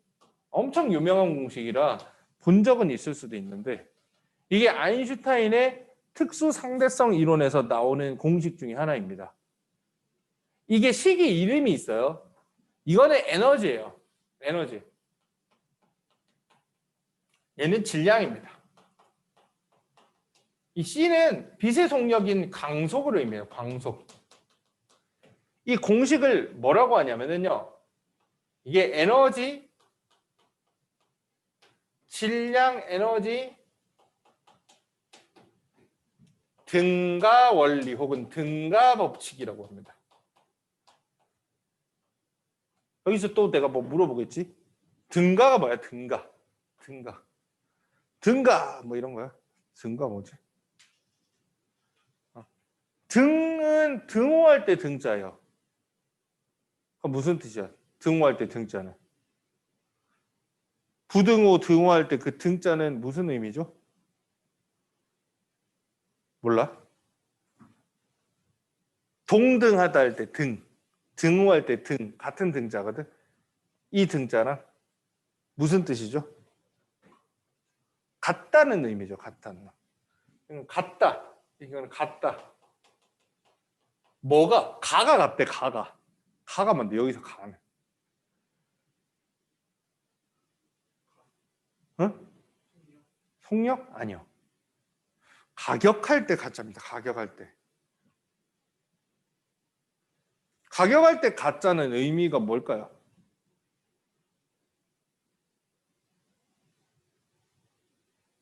영어로 써주면 니가 더 쉽게 알아. 이게 바로 value. value가 같다. 이게 무슨 말이야? value. value 뭐라고 해가지고 우리가 보통? 응? 가치. 맞아. 가치. 가치가 같다라는 거야. 어? 이 가치가 같다는 게 무슨 말이야? 이전까지는 에너지는 에너지고 질량은 질량이야. 분명히 중학교 때 이렇게 배워. 뚜껑을 닫아놓고 화학 반응을 하면 반응 전후의 질량은 변하지 않는다라고 된 거야. 근데 그게 통상적으로는 맞아요. 통상적으로 맞는데 아인슈타인이 특수한 상황에서 질량이 에너지로 전환이 되는 경우가 분명히 존재할 것이다라는 거지. 공식을 통해서 유도를 통해서 알아내는데 실제로는 못 찾다가 그게 어디서 딱 증명이 됐냐면 일본에다 핵폭탄 떨어뜨리기 전에 잘 터지는지 실험을 해봤을 거 아니야. 그걸 맨하탄 프로젝트라고 하는데 그 핵폭탄 실험이 딱 성공한 순간 아 아인슈타인이 옳았구나. 질량이 에너지로 전환이 되는구나. 이 핵분열을 할 때는 또는 핵융합을 할 때는 질량의 일부가 사라지게 돼요. 계산상. 실제로도 사라집니다. 그 사라진 질량의 일부가 막대한 에너지로 바뀌어요. 여기 변한 질량을 여기다 대입하고요. 광속의 제곱값을 곱하면은 얼마만큼의 에너지가 나오는지 알 수 있습니다. 그러면 요 정도만 질량이 뿅 사라지는 게 아니고 일부가 손실이 되는 거거든. 0.01만큼 질량이 사라져도 그게 이 공식에다 넣으면 광속이 워낙 큰 값이라서 에너지로 따지자면 막대한 에너지가 됩니다. 태양은 이와 같이 수억 년 동안 이 핵융합을 통해서 막대한 에너지를 뿜어내고 있어요. 옛날 과학자들 심심해서 그랬는지 진짜 탐구 정신이 좋아서 그랬는지 이런 것들도 해봤거든. 태양이 지금은 이제 크기 정도는 측정을 할 수 있단 말이야. 그 태양이 진짜 석탄으로 되어 있으면 몇 년이나 탈 수 있냐 뭐 이런 실험도 하거든. 계산도 해보고. 근데 만약에 태양이 석탄 같은 걸 돼 있으면 몇 년 타지도 못하고 다 타요. 근데 과학자들이 관측한 이외로 인간이 지구상에 등장한 이래로 몇천 몇만 년 동안 태양빛은 변함이 없었고 계산상 앞으로도 몇억 년 동안 변화가 없는데 그 이유가 뭐냐면 이 핵융합을 이용한 막대한 에너지를 쓰기 때문에 아주 적은 수소를 소모하고도 끊임없이 에너지를 쏟아내게 됩니다. 즉 우리가 이 핵융합 반응을 지구상에서 일으킬 수 있다면 더 이상 에너지 걱정을 안 해도 돼요. 전기세 공짜 뭐 이렇게 될 수도 있어. 뭐 공짜야 아니겠지만 아주 저렴하게 무한에 가까운 에너지를 생산할 수 있을 테니까. 이게 지구의 근원 에너지 중에 하나인 태양의 막대한 에너지에 생산하는 방법입니다. 자, 거기 보면 그림이 대류층, 복사층에서 나오는데 별거 아닌 것 같지만 시험에 종종 내니까 그런 것도 나중에 봐주시고요. 질량 결손이라는 건 수소가 헬륨 하나로 합쳐질 때 수소 4개의 질량하고 헬륨 1개의 질량을 비교해보면 헬륨 1개의 질량이 조금 더 작은 거야. 그럼 그 사라진 질량이 에너지로 변한다라는 원리입니다. 질량과 에너지는 변환될 수 있고 서로 같은 가치를 가지고 있습니다라는 거예요. 349페이지 태양에너지에 보면 광합성이나 화석연료, 기상현상, 수력발전, 화력발전, 태양광 발전 이런 거 전부 다 태양에너지를 이용한다는 거죠. 쭉 읽어보시면 됩니다. 자, 그것도 바람이 불고 그 바닷물이 움직이는 대기와 해수의 순환 있죠. 349페이지 제일 밑에. 그것도 태양에너지가 하는 겁니다. 니네 그거 알아? 대기 순환이 일어나고 바닷물이 움직이는 이유가 뭐예요? 중력? 아니에요. 보통 중학교 교과서에 따르면 이렇게 나와 있어. 위도에 따른 에너지 불균형 때문이다라고 되거든. 이거 무슨 말인지 알아들었어? 위도에 따른 에너지 불균형. 알아들었으면 그냥 넘어가려고. 모르면 설명해줘야 돼서. 혜빈아, 위도에 따른 에너지 불균형이 무슨 뜻인지 알겠어? 잘 모르겠어? 정민이는 알겠어? 위도가 뭔지는 알아? 위도가 뭐야? 지구본에서 위치 표시하는 방법 중에 위도하고 경도가 있거든. 위도는 적도부터 북극까지가 90도고 적도부터 남극까지가 90도야. 그러니까 위도가 높으면 극지방에 가까워지는 거야. 지구본을 본 적이 있는 사람이라면 지구본이 이렇게 되어 있고 이렇게 가로선이 많이 그어져 있거든. 적도가 위도 0도고요. 올라가면 위도 1도, 2도, 3도, 4도 이렇게 올라가는 거야. 극지방까지 가면 위도 90도가 돼. 북극은 북이 90도고 남극은 남이 90도야. 우리나라는 참고로 그렇지. 똑똑하다. 뭐라는지 들었어? 들었어? 우리나라 위도가 어느 정도 되는지 혜빈아. 몇 도래? 30? 정확하게 말하면 36도, 36.5도에 37도 정도 생각하면 되는데 다른 나라 사람들은 위도를 잘 몰라도 우리나라 사람들 알아야 돼. 왜냐면 우리가 어떤 선 밑에 살고 있잖아. 무슨 선? 아니야. 북한하고 남한 사이의 선. 38선이라 그러잖아. 들어봤지? 38선. 그 38선이 이름이 왜 38선이냐면 위도 38도를 기준으로 꺼서 그래. 우리가 38선 조금 밑에 살고 있잖아. 그치? 조금만 올라가면 38선이거든. 그거 알아? 서울에서 30분만 달리면 북한이거든. 아무튼 우리는 그거보다 조금 밑에 다니까 한 위도 37도 정도 살고 있다고 생각하시면 돼. 37도, 37.5도, 36도 요 정도에.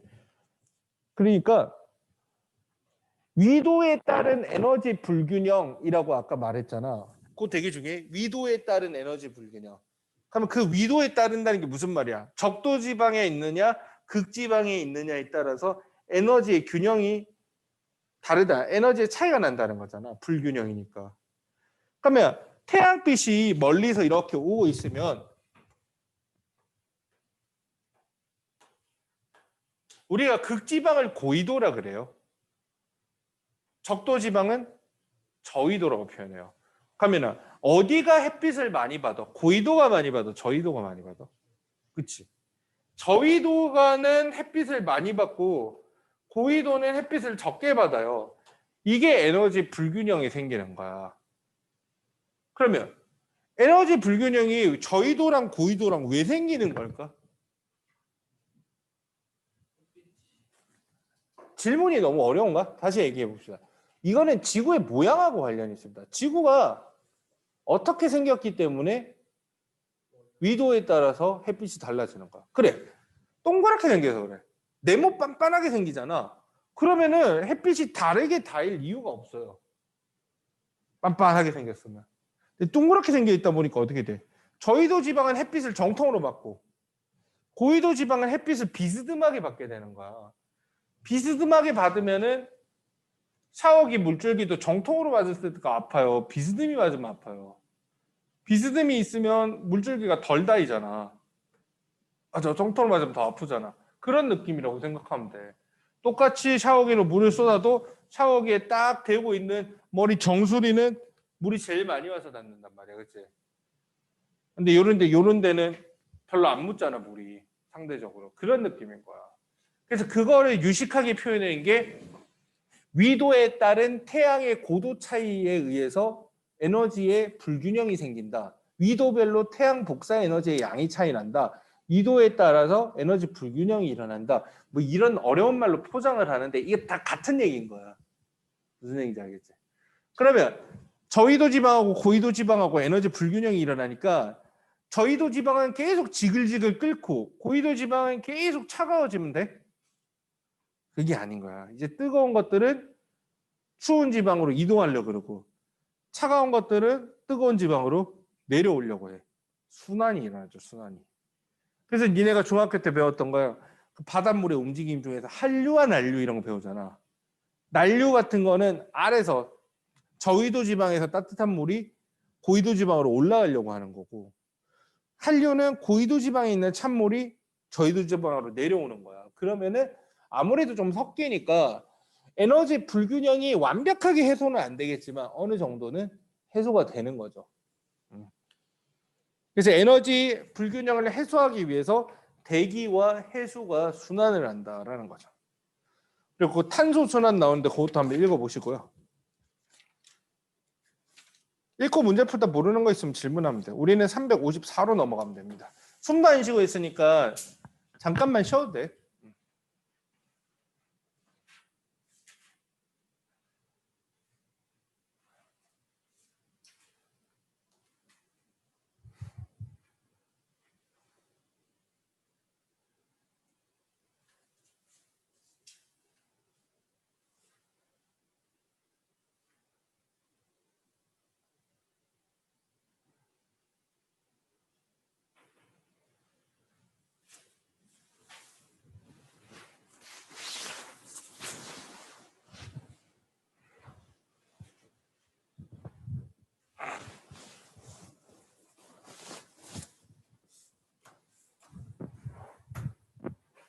선생님, 구민서 아카이 계속 올라와 있는데 반에서 좀 빼주세요.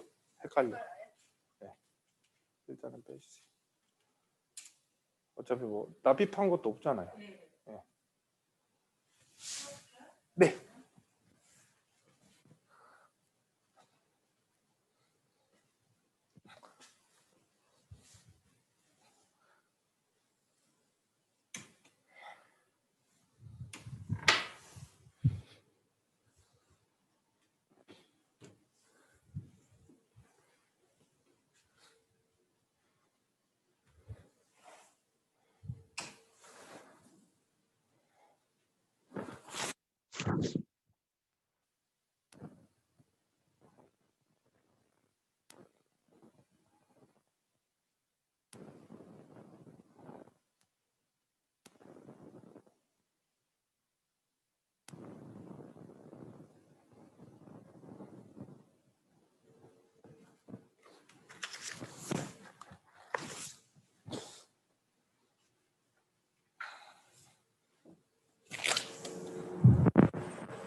그걸로 돈 벌어?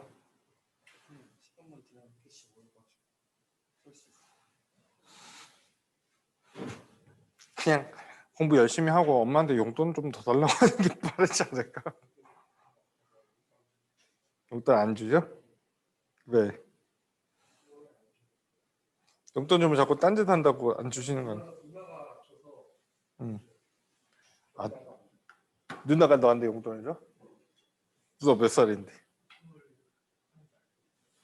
21살인데 너한테 용돈을 줘? 누나 엄청 착한. 일주일에 10,000원씩? 10,000원씩? 혜민이 용돈 얼마 받아? 딱히 안 받아? 그냥 카드 주고 필요한 거 있으면 쓰라 그래? 요즘은 부모님들이 그냥 카드를 주니까 그걸로 이제 막 쓰라고 해서 딱히 용돈을 딱히 안 받는 것 같긴 한데 용돈을 따라 응. 더 뜨지 당연히. 응. 응.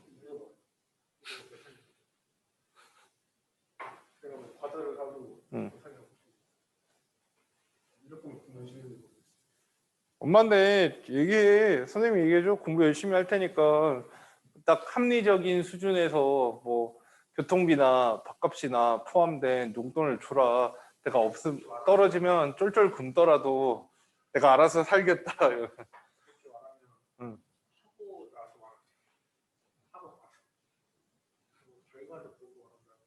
공부 좀 잘 하고 나서 하래? 이번에 결과를 좀 만들어 봅시다. 응. 진짜 공부하려면 되게 이거 뭐 진짜 쓸데없는 잔소리일 수도 있고 아니면 그냥 경험담일 수도 있는데 엄마도 부모님도 말도 안 되는 조건을 걸면 포기가 빠르지. 예를 들면 부모님이 엄마 나 뭐 에어팟 프로 사줘 그랬는데 이번에 전교 1등 하면 사줄게. 그럼 포기가 낫지. 그렇지만 내가 열심히 공부해서 엄마 나 성적 좀 잘 나오게 할 테니까 좀 나 갖고 싶은 거 있으면 사줘 하면 엄마가 안 사줄 일이 없는데. 선생님은 약간 그게 좋아서 공부를 했던 적도 있었던 것 같아요. 중학교 때나 고등학교 때는 갖고 싶은 거나 그런 거나 용돈 같은 거 달라고 했을 때 성적을 어느 정도 유지를 해야 엄마가 그걸 잘 주니까 다른 거 하나도 없고 진짜. 근데 대학교 딱 오니까 공부 열심히 한다고 용돈 주고 그러지는 않으니까 대학교 딱 오니까 공부를 안 하게 되더라고요. 대학교 가서 그러니까 엄마 나보고 그런 소리 했어.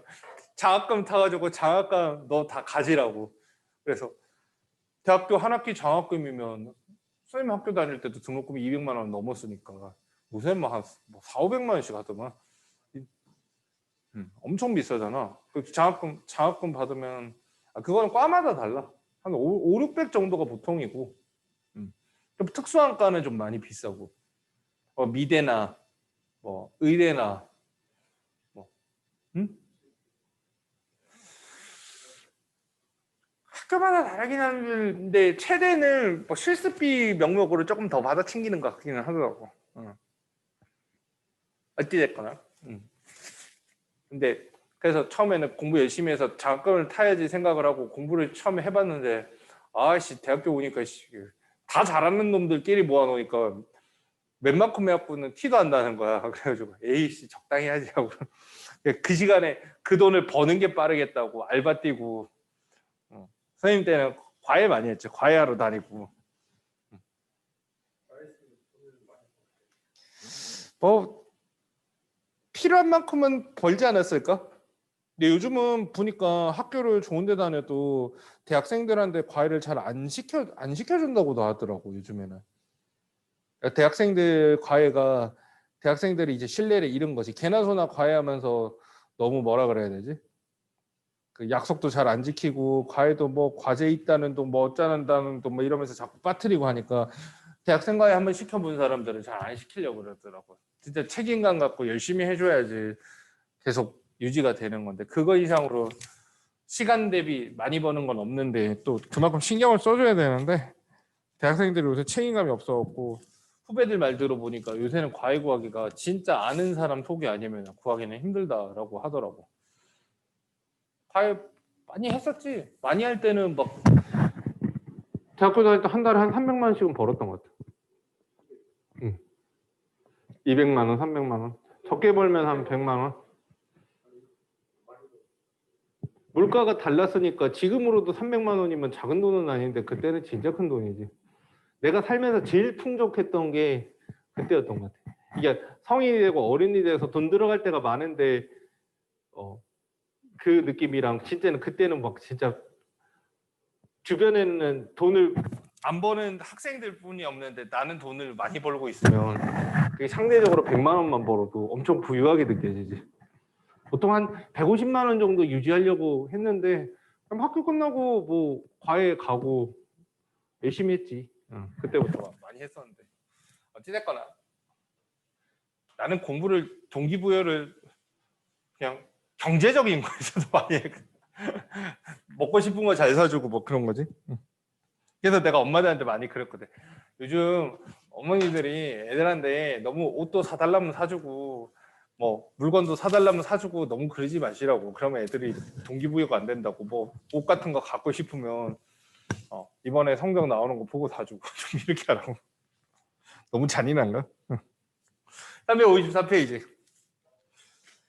지구환경과 신재생에너지. 환경 문제는 뭐 얘기하겠지. 요즘에도 환경 문제 많이 말이 많을 테니까. 요즘 가장 이제 문제가 되고 있는 거는 코로나 때문에 모든 게 묻힌 기분이지만 코로나 제외하고 나면 지구 환경에 대해서 지금 가장 말이 많았던 건 최근에는 뭐죠? 요즘에 자동차도 자꾸 전기 자동차로 바꾸려고 그러고 그게 왜 그런 걸까? 왜 자동차를 자꾸 전기 자동차로 바꿀까? 네, 맞아요. 지구 온난화가 지금 엄청 문제가 되고 있어갖고 이제 조금만 더 지구 온난화가 되면 그게 속도가 알아서 붙어가지고 그때부터는 인간이 무슨 수를 써도 지구가 온도가 급속도로 상승하는 걸 막을 수가 없을 거예요. 이 지구 온난화가 지금 인간들이 뭐를 대기 중에 많이 배출하기 때문에 생기는 거지? 메탄가스? 메탄가스 아니야. 맞아. 이산화탄소. 이산화탄소를 화학식으로 쓰면 그치 CO2. 이 CO2는 왜 생기는 걸까? 우리가 연료를 쓰기 때문에 그래. 연료. 아까 전에 지구인들이 주로 쓰는 연료는 아까 전에 석탄, 석유, 천연가스 합쳐서 뭐라고 부른다고? 화석연료. 그죠? 이 화석연료의 주 성분이 뭔지 알아요? 화석연료의 주 성분? 아니요. 맞아. 화석연료에는 탄소가 꼭 들어가고요. 또 하나가 더 들어가. 탄소랑 맞아요. 수소. 그래서 화석연료를 다른 이름으로 탄화수소라고도 불러요. 탄화수소. 탄소하고 수소로 주로 구성된 물질이라고 해서 탄화수소라고도 부릅니다. 들어는 봤지 한 번쯤은. 탄화수소는 안 들어봤나? 화석연료 탄소 수소로 구성이 돼 있다는 건 들어봤어? 중학교 때 나와. 연료를 태우면 그 연소 생성물이라고 하는 게 나오게 되는데 연소 생성물이 두 가지가 나와. 하나는 이산화탄소고 하나는 뭔지 알아요? 푸른색 염화 코발트 종이를 붉게 물들이는 물질이라고, 붉게 만드는 물질이라고 배우거든, 중학교 때. 그렇게 어려운 거 아니야. 되게 쉬운 거야. 힌트. 화석연료는 C와 H로, 탄소와 수소로 주로 구성되어 있어. 이걸 공기 중에 있는 산소랑 반응시키는 거야. 그러니까 이산화탄소랑 뭐가 나올까요? 산소가 나오면 산소는 그냥 뭐 대기 중에 있는 건데 뭐. 탄소, 산, 수소로 구성된 물질을 산소와 반응시키면 일단 탄소 때문에 CO2가 발생을 하고 수소 때문에 뭐가 생길까요?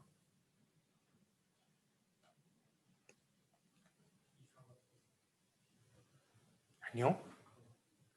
요게 생겨요, 요게. 물. 물. 이건 비율을 하나도 안 맞춰놨으니까. 그대로 붙이지 말고 수소들이 물질 안에 있는 수소 원소가 들어있는 물질들은 태우면 물이 나오는 거야. 그래서 석탄이든 석유든 태우면 물이 나와. 응? 태우면 물이 나온다고요? 이상한데? 수증기가 꼭 나와요. 겨울에 자동차 달릴 때 보면 뒤에 자동차 똥구멍에서 허옇게 나오잖아, 그치? 그거 수증기야, 수증기. 우리가 겨울에 하면은 허옇게 나오잖아. 그것처럼 자동차 엔진에서 수증기가 나와가지고 그게 공기 중에 나여가지고 허옇게 보이는 거야. 입김하고 똑같은 거야. 근데 꽤 많은 사람들이 자동차 똥구멍에서 허옇게 나오는 게 매연이라고 생각을 하는데 거의 수증기예요, 거의 수증기. 그리고 눈에 보이지 않는 뭐가 또 같이 나와? 이산화탄소가 나오는 거야. 그러니까 우리가 쓰는 화석연료에는 탄소가 들어있기 때문에 이걸 태우면 CO2가 나오는 걸 막을 수가 없어요. 공기 중에 CO2가 배출되면 이 CO2는 온실가스라고 해가지고 지구온난화를 일으키게 됩니다. 그럼 지구온난화를 지금이라도 막으려면 어떻게 해야 돼? 그치, 안 써야지. 근데 안 쓸 수가 있나? 심지어는 전기 자동차로 요즘 바뀌는 추세기는 하지만 조금씩 바뀌고는 있는데 휘발유 자동차가 아닌 석유로 가는 자동차가 아닌 전기 자동차라고 해도 전기 충전은 해야 되잖아. 그럼 그 전기를 석탄이나 석유로 만들면 결국 똑같은 거잖아. 그지? 전기를 전기 자동차로 바꿔가지고 완벽하게 환경적으로 깨끗할 거면 그 전기를 만드는 방법조차도 석탄, 석유를 쓰지 않아야 돼요. 그치? 휘발유 자동차를 다 없애고 화력발전소를 다 없애면 지구온난화를 막을 수 있지만 지금 현재로서는 그걸 대체가 100% 불가능하죠. 차차 우리가 그렇게 가야 될 길인 거야. 자, 화석연료의 이제 문제점에 대해서 거기 쭉 나와 있는데 아는 것도 있고 모르는 것도 있고 뭐 그럴 거야. 에너지 사용의 변천, 산업혁명 이전. 산업혁명이 이제 1800년대 후반에 영국에서 시작돼서 곳곳에 퍼지게 되는데 이 산업혁명에서 산업혁명 뜻이 뭐예요? 니네 여기서 산업은 이거야. 니네 1차 산업, 2차 산업 이런 말 들어봤어? 1차 산업이 뭐예요? 아니요. 사회 시간에 배우는 용어야. 과학 시간에 배우는 용어야. 1차 산업, 2차 산업, 3차 산업. 요새는 뭐 4차 산업까지도 얘기를 하는데 보통 이제 전통적으로는 1차, 2차, 3차 산업이 있어. 잘 모르겠어. 하나 힌트를 줄게. 2차 산업이 공업이야, 공업. 그치? 1차는 농업. 정확히 말하면 농업, 어업, 축산업. 그치? 그냥 어떻게 보면은 약간 원시 시대 때부터 인간이 쭉 해왔던 거야. 1차 산업 위주의 인간의 구조가 1800년대 후반에 산업혁명이 일어나고 나서 처음으로 공업으로 이제 비중이 바뀌게 된 거야. 그 전까지는 농업하고 축산업, 소 키우고 뭐 또 뭐 있어? 물고기 잡고 뭐 그런 거 위주로 살았던 거야. 인간은 있잖아. 호모 사피엔스가 여기 현생 인류가 2만 년 정도 됐다라고 뭐 보통 보는데 그 2만 년의 역사에서 1800년대 후반이니까 지금부터 한 150년 전 정도? 그 정도 150년 전을 제외한 나머지는 다 소 키우고 풀 재배하고 그거만 한 거야, 인간은. 어이없게도. 대부분의 산업은. 근데 이 산업혁명 시대 때 이제 드디어 공장이라고 하는 본격적인 공장이라고 하는 게 생기면서 공업이 생기게 돼. 있던 대규모 공업이 강해. 그 전까지도 공업은 있었어요. 그 전까지 공업이라 그러면 니네가 TV에서 보면 느끼는 드라마, 옛날 드라마 보면 나오는 거 대장간 정도. 사람들 몇 명이서 뚝딱뚝딱 해갖고 칼 한 자루 만들고 농기구 하나 만들고 그런 거지. 지금처럼 공장에서 대량 생산하는 건 없었단 말이야. 그 이전에 그 공장이 생기기 전에는 인간들이 기계를 쓰기는 썼어. 안 쓴 건 아니야. 제일 유명한 게 이제 물레방앗간. 방앗간 들어봤지? 방앗간이 뭐 하는 데인지 알아요, 혹시? 이제 요즘 친구들은 떡 만드는 데라고 많이 생각하는데 원래 방앗간은 떡 만드는 데가 아니고 예전에는 농업을 할 때는 동네마다 다 뭐 물레방앗간, 방앗간, 뭐 방앗간에서 몰래 연애했다, 뭐 그런 얘기를 막 하는. 근데 떡을 치는 게 아니고 예전에는 거기가 시끄러우니까 거기서 몰래 만나도 사람들이 눈 피하기 좋아서 연애했다고 그러는데 떡을 치는 게 아니고 니네 들판에 그 벼 있잖아, 벼. 니네 먹는 쌀. 그거 다 익은 거 본 적이 있어요? 혹시 가까이서 만져본 적 있어요? 혜민아 만져본 적 있어? 그냥 니네가 밥이 되기 전에 쌀만 본 적 있지? 너도 본 적 없어? 아니 밥이 되기 전에 하얗게 돼 있는 쌀 말고 그 쌀이 이제 따기 전에 상태를 본 적이 있냐고. 벼 열린 거 본 적 있어? 가까이서? 만져봤어? 어떻게 돼 있어? 하얗게 쌀이 달려 있어? 그치. 이게 하얀 쌀은 껍질을 벗긴 거야. 원래는 껍질이 있어요. 그 잘 벗겨지지도 않고 껍질이 있어요. 그러면은 쌀을 재배해가지고 이렇게 해갖고 탈탈탈탈탈 이렇게 털면 나달이라고 하는데 이제 그 껍질을 안 벗긴 쌀들이 이만큼 쌓이게 돼. 그럼 내가 그 밥을 해 먹으려면 요걸 하나씩 껍질을 다 까야 돼. 그지? 그게 아니고 옛날에도 어떻게 깠냐면 그거를 말려. 말리거든. 그럼 말리면 껍질들이 딱딱해진단 말이야. 그 상태에서 절구 같은 데다가 넣고 살짝 쿵쿵 찍는 거야. 그럼 그 껍질이 바스러져요. 니네 키질이라고 알아? 키질? 보면 이렇게 생겨가지고 옛날에 오줌 싸면 쓰고 다니라고 했다는 건데 이렇게 생긴 농기구가 있거든. 이렇게 생겨갖고 지프로 만들어갖고 거기에다가 이렇게 얹어가지고 이렇게 하면 어떻게 되냐면 그 껍질들은 가벼우니까 날아가고 이제 하얀 쌀만 남게 되는 거야. 그게 이제 우리가 먹는 쌀인 거야. 근데 그거를 다 일일이 빻는 게 너무 오래 걸리니까 동네마다 물레방아가 하나씩 있었던 거야. 떡을 만드는 목적은 아니고 떡도 만들 수는 있지.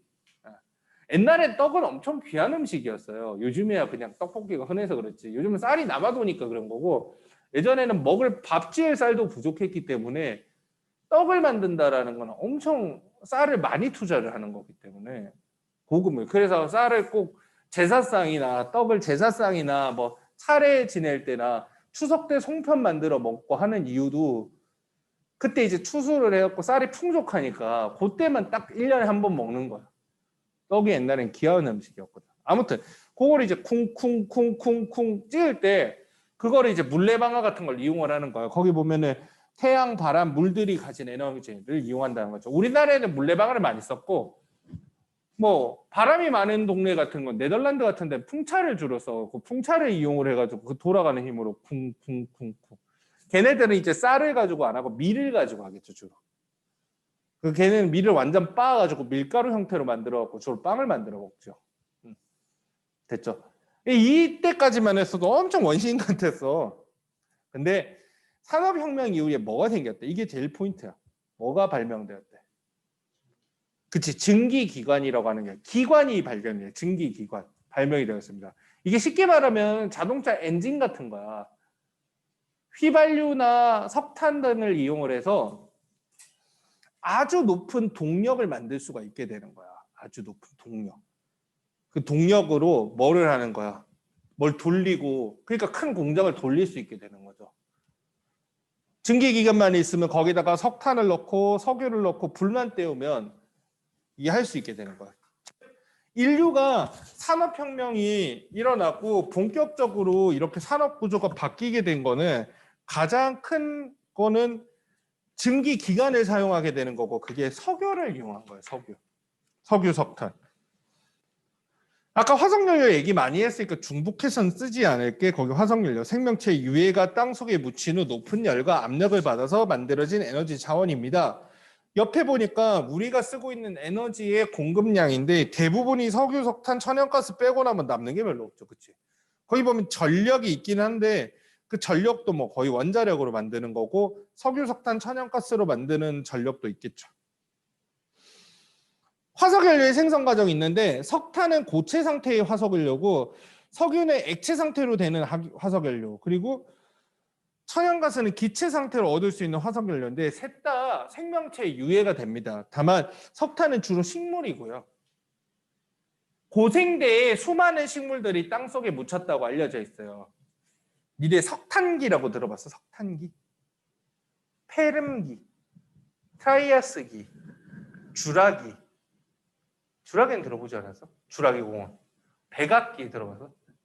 공룡이 멸망했다는 거. 니네 그거 알지? 고생대, 중생대, 신생대.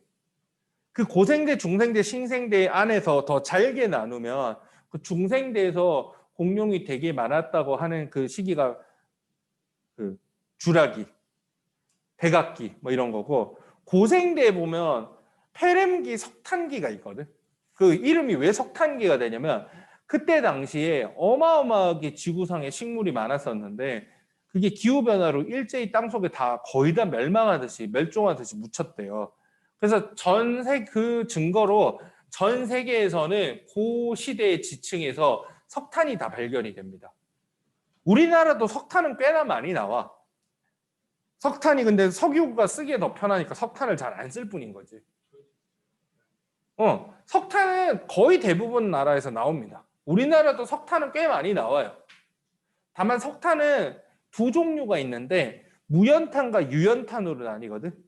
근데 우리나라에서 나오는 석탄은 무연탄이야, 거의. 근데 유연탄은 공업적으로 쓰기가 좋거든. 화력이 좋아서. 근데 무연탄은 화력이 좀 약해. 그래서 가정용 난방용으로밖에 주로 못 써서 연탄 만드는 용으로 써요. 우리나라에서 나는 석탄은 연탄을 만들 수는 있는데 문제는 선생님 어렸을 때까지만 해도 연탄을 꽤 썼는데 우선 연탄을 쓰는 집이 없죠. 그래서 석유나 천연가스 같은 거를 수입해다가 쓰죠. 아무래도 연탄은 불편하다 보니까. 지금 그래서 화석연료를 주로 쓰고 있는데 문제점이 뭐냐? 아까 말했지만 제일 큰 문제가 저거 지구온난화. 두 번째 문제는 석탄은 좀 덜 그런데 석유가 심해. 석유가 전 세계에서 특정 국가에 좀 몰빵이 되어 있는 거야. 매장량이 편중이 돼 있어요. 석탄은 좀 안 그렇거든. 석유가 좀 그래. 니네가 알다시피 석유는 중동에 좀 있고 저기 북유럽에 좀 있고 그리고 미국에 좀 있고 중국에 조금 있고 러시아에 꽤 많아요. 러시아에 좀 있고 남미에 조금씩밖에 없어요. 동남아에서도 조금 있고. 근데 이게 있는 나라만 있어가지고 검은 황금이라고 불리는 거죠. 그 나라에서 석유가 나오면 그 나라가 이제 부국이 된다고. 근데 문제는 화석연료의 소비량은 점점 늘어나고 있는데 매장된 양이 점점 줄어들고 있으니까 지금 밑에 그래프를 보면 남아있는 게 빨간색이고 써제 끼고 있는 게 녹색인 거야. 그래서 2085년만 되면은 이제 모든 게 고갈되는 거야. 2085년이 몇 살이지? 선생님이 죽을 때가 다 돼가겠고 죽었을 수도 있겠다. 그쯤 되면 한 100살 되니까 뭐 나 죽기 전까지는 괜찮겠네. 근데 실제로는 솔직하게 말하자면 교과서에는 좀 경각심을 일깨우려고 이러는 것도 있고 실제로는 지금 100년 이상 쓸 만큼의 석유는 확보가 되어 있어요. 실제로는 기술이 발전하기 때문에 석유 양은 점점 늘어나고 있어요. 석유가 점점 늘어난다 그러면 의아할지 모르겠지만 예전에는 캐기 힘든 곳에 있어갖고 안 캐던 석유들도 있는 거야. 흔히 말해서 경제성이 떨어지는 거죠. 요즘은 기술이 좋아지니까 그 정도는 간단하게 캘 수 있으면 전에는 10년 전에 조사할 때는 못 캐던 석유니까 매장량이 계산 안 하던 거를 지금에는 매장량이 포함이 되는 거죠. 그래서 실제로는 석유 매장량이 점점 늘어나고 있기 때문에 그 정도는 아니기는 하거든. 당장 고갈될 정도. 근데 고갈이 문제가 아니고 지금 저것 때문에 다 죽게 생겼어. 이대로 지구온난화가 진행되면 2030년쯤에는 거의 인간도 살 수 있는 곳이 별로 없지 않을까 생각하는 거야. 좀 나쁘게, 그러니까 극단적으로 생각하는 사람들은 한 10년만 더 지나면 지구상에서 인간이 살 수 없는 곳이 점점 늘어나기 시작을 하는 거야. 그렇죠. 5도면 무지막지하게 올라가는 거고 한 2도 정도만 더 올라가도 인류에 있는 생태계가 완전 바뀌게 됩니다. 평균 기온으로 보통 따지는 거기 때문에 한 2도 더 올라가도 에어컨 키면 참으면 되지라고 생각하는데 평균 기온이기 때문에 1년 동안 기후변화가 엄청 심해요. 지금 그게 더 문제가 돼서 신재생에너지 밑으로 내려가는 거야. 신재생에너지. 신재생에너지. 근데 참고로 니네는 그냥 알고만 있고 시험에는 안 나오는 게 선생님이 유식하게 해주려고 좀 얘기를 해주는 건데 사실 니네는 고등학생쯤 되면 교과서에만 너무 의존하지 말고 그 국어나 영어에서도 비문학적 지식을 요구하는 지문들이 굉장히 많이 나오게 돼요. 고등학교 때. 그렇기 때문에 세상이 돌아가고 최신 소식들을 조금은 알고 있어야 돼. 완전 최신은 아니더라도 몇 년 된 지식들을 시험에서 다 나온단 말이야.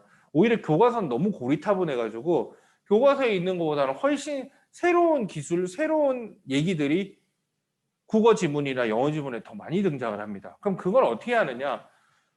그냥 인터넷 같은 거 할 때 SNS만 하지 말고 뭐 인터넷 같은 거 해서 연예인들 가십거리만 보지 말고 그 뉴스 네이버 뉴스나 이런 데 자기 들어가는 포털 사이트에 뉴스 들어가서 뉴스를 꼼꼼하게 볼 필요도 없어.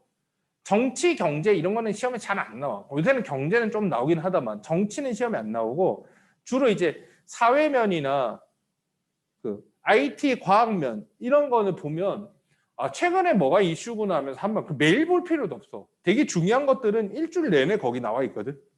별로 안 중요한 거는 오늘 하루 소개되고 없어져 버리고. 그러니까 한 일주일에 한 번 정도씩만 할 거 없으면 너무너무 할 거 없는데 뭐 하지 하지 말고 그냥 뉴스 같은 것도 한 번씩 보고 해요. 그거 보다 보면 내가 이거 진짜 잔소리인데 왜 그런 거 보라 그러냐면 선생님 세대보다 여러분들이 공부는 더 잘한다. 내가 느끼기에. 왜냐면 어렸을 때부터 학원도 많이 가고 이랬고 공부를 많이 해봐서 공부를 잘해. 다만 니네들이 공부하기 힘든 건 원래 시험 문제라는 게 특성상 매년 어려워지기 때문에 쉬워지지는 않고 어려워지기 때문에 그게 문제인 거야. 10년 전 시험 문제는 니네가 볼 시험 문제보다 훨씬 쉬워. 근데 시험 문제가 특성이란 게 공부하는 사람들은 대부분 다 기출 문제를 베이스로 공부를 하기 때문에 올해 공부를 한 사람은 작년 거, 재작년 거를 공부를 하잖아. 그러니까 올해 시험 문제 내는 사람은 작년하고 똑같이 내면 점수가 다 올라가 버린단 말이야. 그래서 시험 문제는 조금씩 매년 복잡해지는 거거든. 그래서 3년, 10년 정도 전쯤 문제 보면 니네 공부하다 보면 깜짝 놀래. 옛날에 이렇게 시험이 쉬웠어요. 근데 그 당시에도 체감 난이도는 비슷해. 그때 애들도 그 전해까지 시험으로 공부를 해서 공부를 했기 때문에 비슷하거든. 근데 이게 어느 정도 한계선을 넘어서 너무 복잡해지다 보니까 오히려 니네들이 알아야 될 게 너무 많이 늘어난 거야. 그래서 공부는 우리 때보다 열심히 하는데 성적은 우리 때보다 좀 더 따기가 힘들어진 거죠. 그것 중에 하나가 뭐냐면 이런 거. 잡지식이 많아야 되는 건데 선생님 세대 때는 인터넷이라는 게 없으니까 집에 있는 정보를 접할 수 있는 거라고는 집에 있는 TV밖에 없었어요. 그럼 아버지가 TV에서 뉴스 하는 시간 되면 뉴스를 틀어. 그럼 온 가족이 그냥 자동 보는 거야. 뉴스 보기 싫어서 그냥 집에 방에 들어가려고 그래도 아버지가 야 뉴스를 봐야지 세상 돌아가는 걸 알지 그러면서 앉아서 보래. 별 재미도 없는 거 봐. 근데 그게 나중에 보니까 도움이 많이 돼. 요즘 친구들은 TV에서 나오는 뉴스를 살면서 한 번도 안 본 애들도 많아. 본 적이 없지 거의. TV 뉴스 봐? 오, 이러면 이제 똑똑한 친구가 됐어요. 그런 거 이제 좀 봐주고 해줘야 되는데, 주식 이런 건 잘 몰라도 돼. 그런 거는 안 봐도 되고, 경제, 사회, 과학 뭐 이런 거 있잖아. 뉴스로 이제 보는 게 너무 불편하면 그냥 인터넷 기사로라도 그냥 한번 그냥 내용까지 꼼꼼하게 읽기 싫으면 토픽이라도 제목만이라도 보고 근데 이게 뭐다 궁금하다 요새 이런 게 이슈가 되는구나 한 번 정도 열어보는 정도면 좋아요. 요새 좀 그렇죠. 근데 내가 지금 이 얘기를 왜 하냐면 교과서에서는 기름이 당장 고갈될 것처럼 얘기를 하지만 실제로는 기름이 고갈되지 않을 거라는 당장은 고갈될 일이 없는 게 니네 셰일가스라고 들어봤어? 셰일가스? 뉴스를 좀 보는 사람들이나 들어보면 셰일가스 혹은 샌드 오일이라고 들어본 적 있어요? 병미 들어봤어? 혜빈이 들어봤어? 처음 봤지? 이런 게 이제 뉴스에만 나오는 거야. 근데 교과서 지문에 막 수능 지문에는 잘 나오거든. 이게 뭐냐면은 전통적인 의미에서 석유는 땅을 파가지고 관을 뚫으면 거기서 올라오는 석유였거든. 근데 예전에도 석유가 이런 형태로 발견되는 경우가 있었어. 이게 뭐냐면 쉽게 말하면 갯벌같이 있잖아. 우리나라 갯벌처럼 진흙에 석유가 섞여서 끈적끈적한 형태로 있는 거야. 근데 그런 형태로 발견되는 석유들은 아이 저 어떻게 써 하면서 이때까지는 개발을 안 했었거든. 근데 그걸 개발하는 기술이 최근 한 10년간 급속도로 발전을 해가지고 그렇게 무쓸모하다고 생각했던 것들로부터 대량으로 석유를 뽑아낼 수가 있게 됐어요. 그 뽑아내는 걸 기점으로 해서 석유값이 확 떨어진 거야. 지금 석유값이 되게 싼 거거든요. 10년 전에 휘발유가 1리터 2,000원이 넘었어. 물가를 생각해보면 진짜 비싼 거야. 오히려 휘발유 값은 떨어진 거예요. 그게 미국이나 캐나다에서 이런 기술이 발전을 해가지고 오일 생산량을, 기름 생산량을 급 늘려버렸거든. 중동에서 거의 독점하다시피 했을 때 기름값이 엄청 비쌌는데 미국이나 이런 데서 얘 새끼들 엿먹어봐라 하면서 기름 싸게 풀어버렸거든. 그러니까 기름값이 확 떨어진 거야. 이런 것들이 교과서에는 아직 반영이 안 돼 있죠. 실제로는 그래서 지금 미국에서 발견된 셰일가스, 오일, 샌드 오일만 해도 전 세계가 몇십 년은 더 쓸 수 있을 만큼. 근데 그런 게 교과서에 반영이 안 돼 있어. 근데 문제는 이게 아니야. 이거야, 이거. 지구온난화. 그래서 신재생 에너지가 필요하다는데 신재생 에너지는 신에너지와 재생에너지입니다. 재생에너지. 여기서 재생에너지는 재활용한다는 의미도 있고 아니면 계속 재사용을 한다는 의미도 있어요. 보통 무한히 거의 대가 없이 쓸 수 있는 에너지가 재생에너지에 해당합니다. 대표적인 게 수력발전 같은 거죠. 거기 보면 수력발전, 화력발전, 태양을 이용하는 태양열, 태양광 이런 것들이 대표적인 재생에너지가 되고요. 거기에 더해서 조금 알아둬야 되는 게 거기 보니까 바이오나 폐기물. 폐기물은 뭐 하는 걸까? 쓰레기 태우는 거야. 쓰레기 태우면 요즘에 쓰레기 분리수거 열심히 하라는 이유가 그거 재활용해가지고 뭐 만드는 경우도 있지만 타는 거랑 안 타는 거랑 잘 나눠가지고 태우려고 그래. 그 태우는 동안도 막대한 에너지라고 그래. 예전에는 쓰레기를 태우면 환경오염이 된다고 못 태우겠는데 요즘엔 소각 기술이 좋아져가지고 오염물질을 밖으로 배출하지 않으면서 태워가지고 에너지만 얻는 방식들도 많이 좋아졌거든. 근데 뭐 가정집에 설치할 정도는 아니고 그 발전소 규모에서 그걸 태우게 되죠. 그래서 그런 건 이제 폐기물로부터 에너지 얻는 거고 바이오 에너지 같은 경우는 뭐냐면 생물을 이용하는 거야. 미생물. 미생물을 이용을 해가지고 예를 들면 옥수수 같은 거 먹기만 먹는데 이 미생물을 이용을 해갖고 옥수수를 발효시켜가지고 미생물에 의해서 에탄올을 만드는 거야. 옥수수. 그 에탄올을 연료로 쓰는 거죠. 이런 바이오 에탄올 이런 것들이 대표적인 바이오 기술입니다. 신에너지도 한번 봐야 돼요. 신에너지는 수소 연료전지 그리고 거기 석탄의 액화미 가스와 있는데 석탄의 액화미 가스와는 아까 말했지만 석탄은 전 세계적으로 꽤 많이 있거든. 거의 없는 나라가 없거든. 근데 석유는 특정한 나라가 편중돼 있잖아. 그러니까 석탄을 석유처럼 만드는 기술이 있다면 우리나라에서도 석유를 만들었으면 돼. 석탄으로. 이런 기술도 있다는 거죠. 근데 이건 환경적으로 유리한 건 아니고 그 석유라는 자원이 한 특정국, 몇몇 특정 국가에 너무 몰려 있을 때 그거를 해결할 수 있는 방법 중에 하나인데 요새는 셰일가스가 너무 많이 발견이 돼서 굳이 안 해도 됩니다. 거기 있는 것 중에서 좀 꼭 알아줘야 되는 게 수소에너지 그리고 뭐 연료전지 이런 게 있는데 수소를 사용한다는 건 아까 전에 탄화수소를 쓸 때는 탄소, 수소 섞여 있는 걸 쓰는 거지만 수소를 연료로 쓴다는 건 온리 수소만 들어있는 걸 쓴다는 거야. 그럼 이건 태우면 이산화탄소가 안 나오겠지. 뭐만 나와? 물만 나오는 거야. 이건 태워도 수증기밖에 나오지 않아요. 그러니까 완전 깨끗한 거지. 그리고 연료전지는 뭐냐면 시간이 없어서 좀 빨리 설명하고 있는데 연료전지는 니네 이건 들어왔지. 물에다가 전기를 가해주면 전기 분해가 된다고. 뭐와 뭐로 분해돼? 그렇지. 수소랑 산소로 분해가 되죠. 그러면 거꾸로도 가능할 거라고 생각한 거예요. 과학자들이 거꾸로. 약간 이제 장치를 이용을 해갖고 어떻게 하냐면 수소하고 산소로 물에다 전기를 넣으면 수소하고 산소가 되면 수소하고 산소를 거꾸로 물로 보내면 전기가 나오는 거지. 그러니까 이건 어떻게 하냐면 그 연료전지 그 회로에다가 수소를 싣고 다니고 산소는 공기 중에 있잖아. 공기 중에 있는 산소랑 수소를 반응을 해서 전기를 만들어내는 거야. 그러니까 이게 수소에서 연결되는 건데 연료전지는 수소를 그냥 태우는 것보다 훨씬 더 효율이 높아요. 수소를 공기 중에 있는 산소랑 화학 반응을 해서 전기를 얻어냅니다. 이 전기로 자동차를 굴릴 수 있으면 그게 전기 자동차가 되는 거야.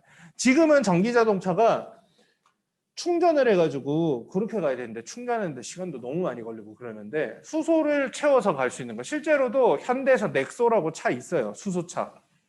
아직 수소 충전소가 많지는 않아가지고 조금 불편하다고는 하는데 그냥 얘는 전기차의 일종인데 충전 방식이 아니고 수소를 채워 넣으면 그 수소가 연료전지 반응에 의해서 전기를 만들어내는 거야.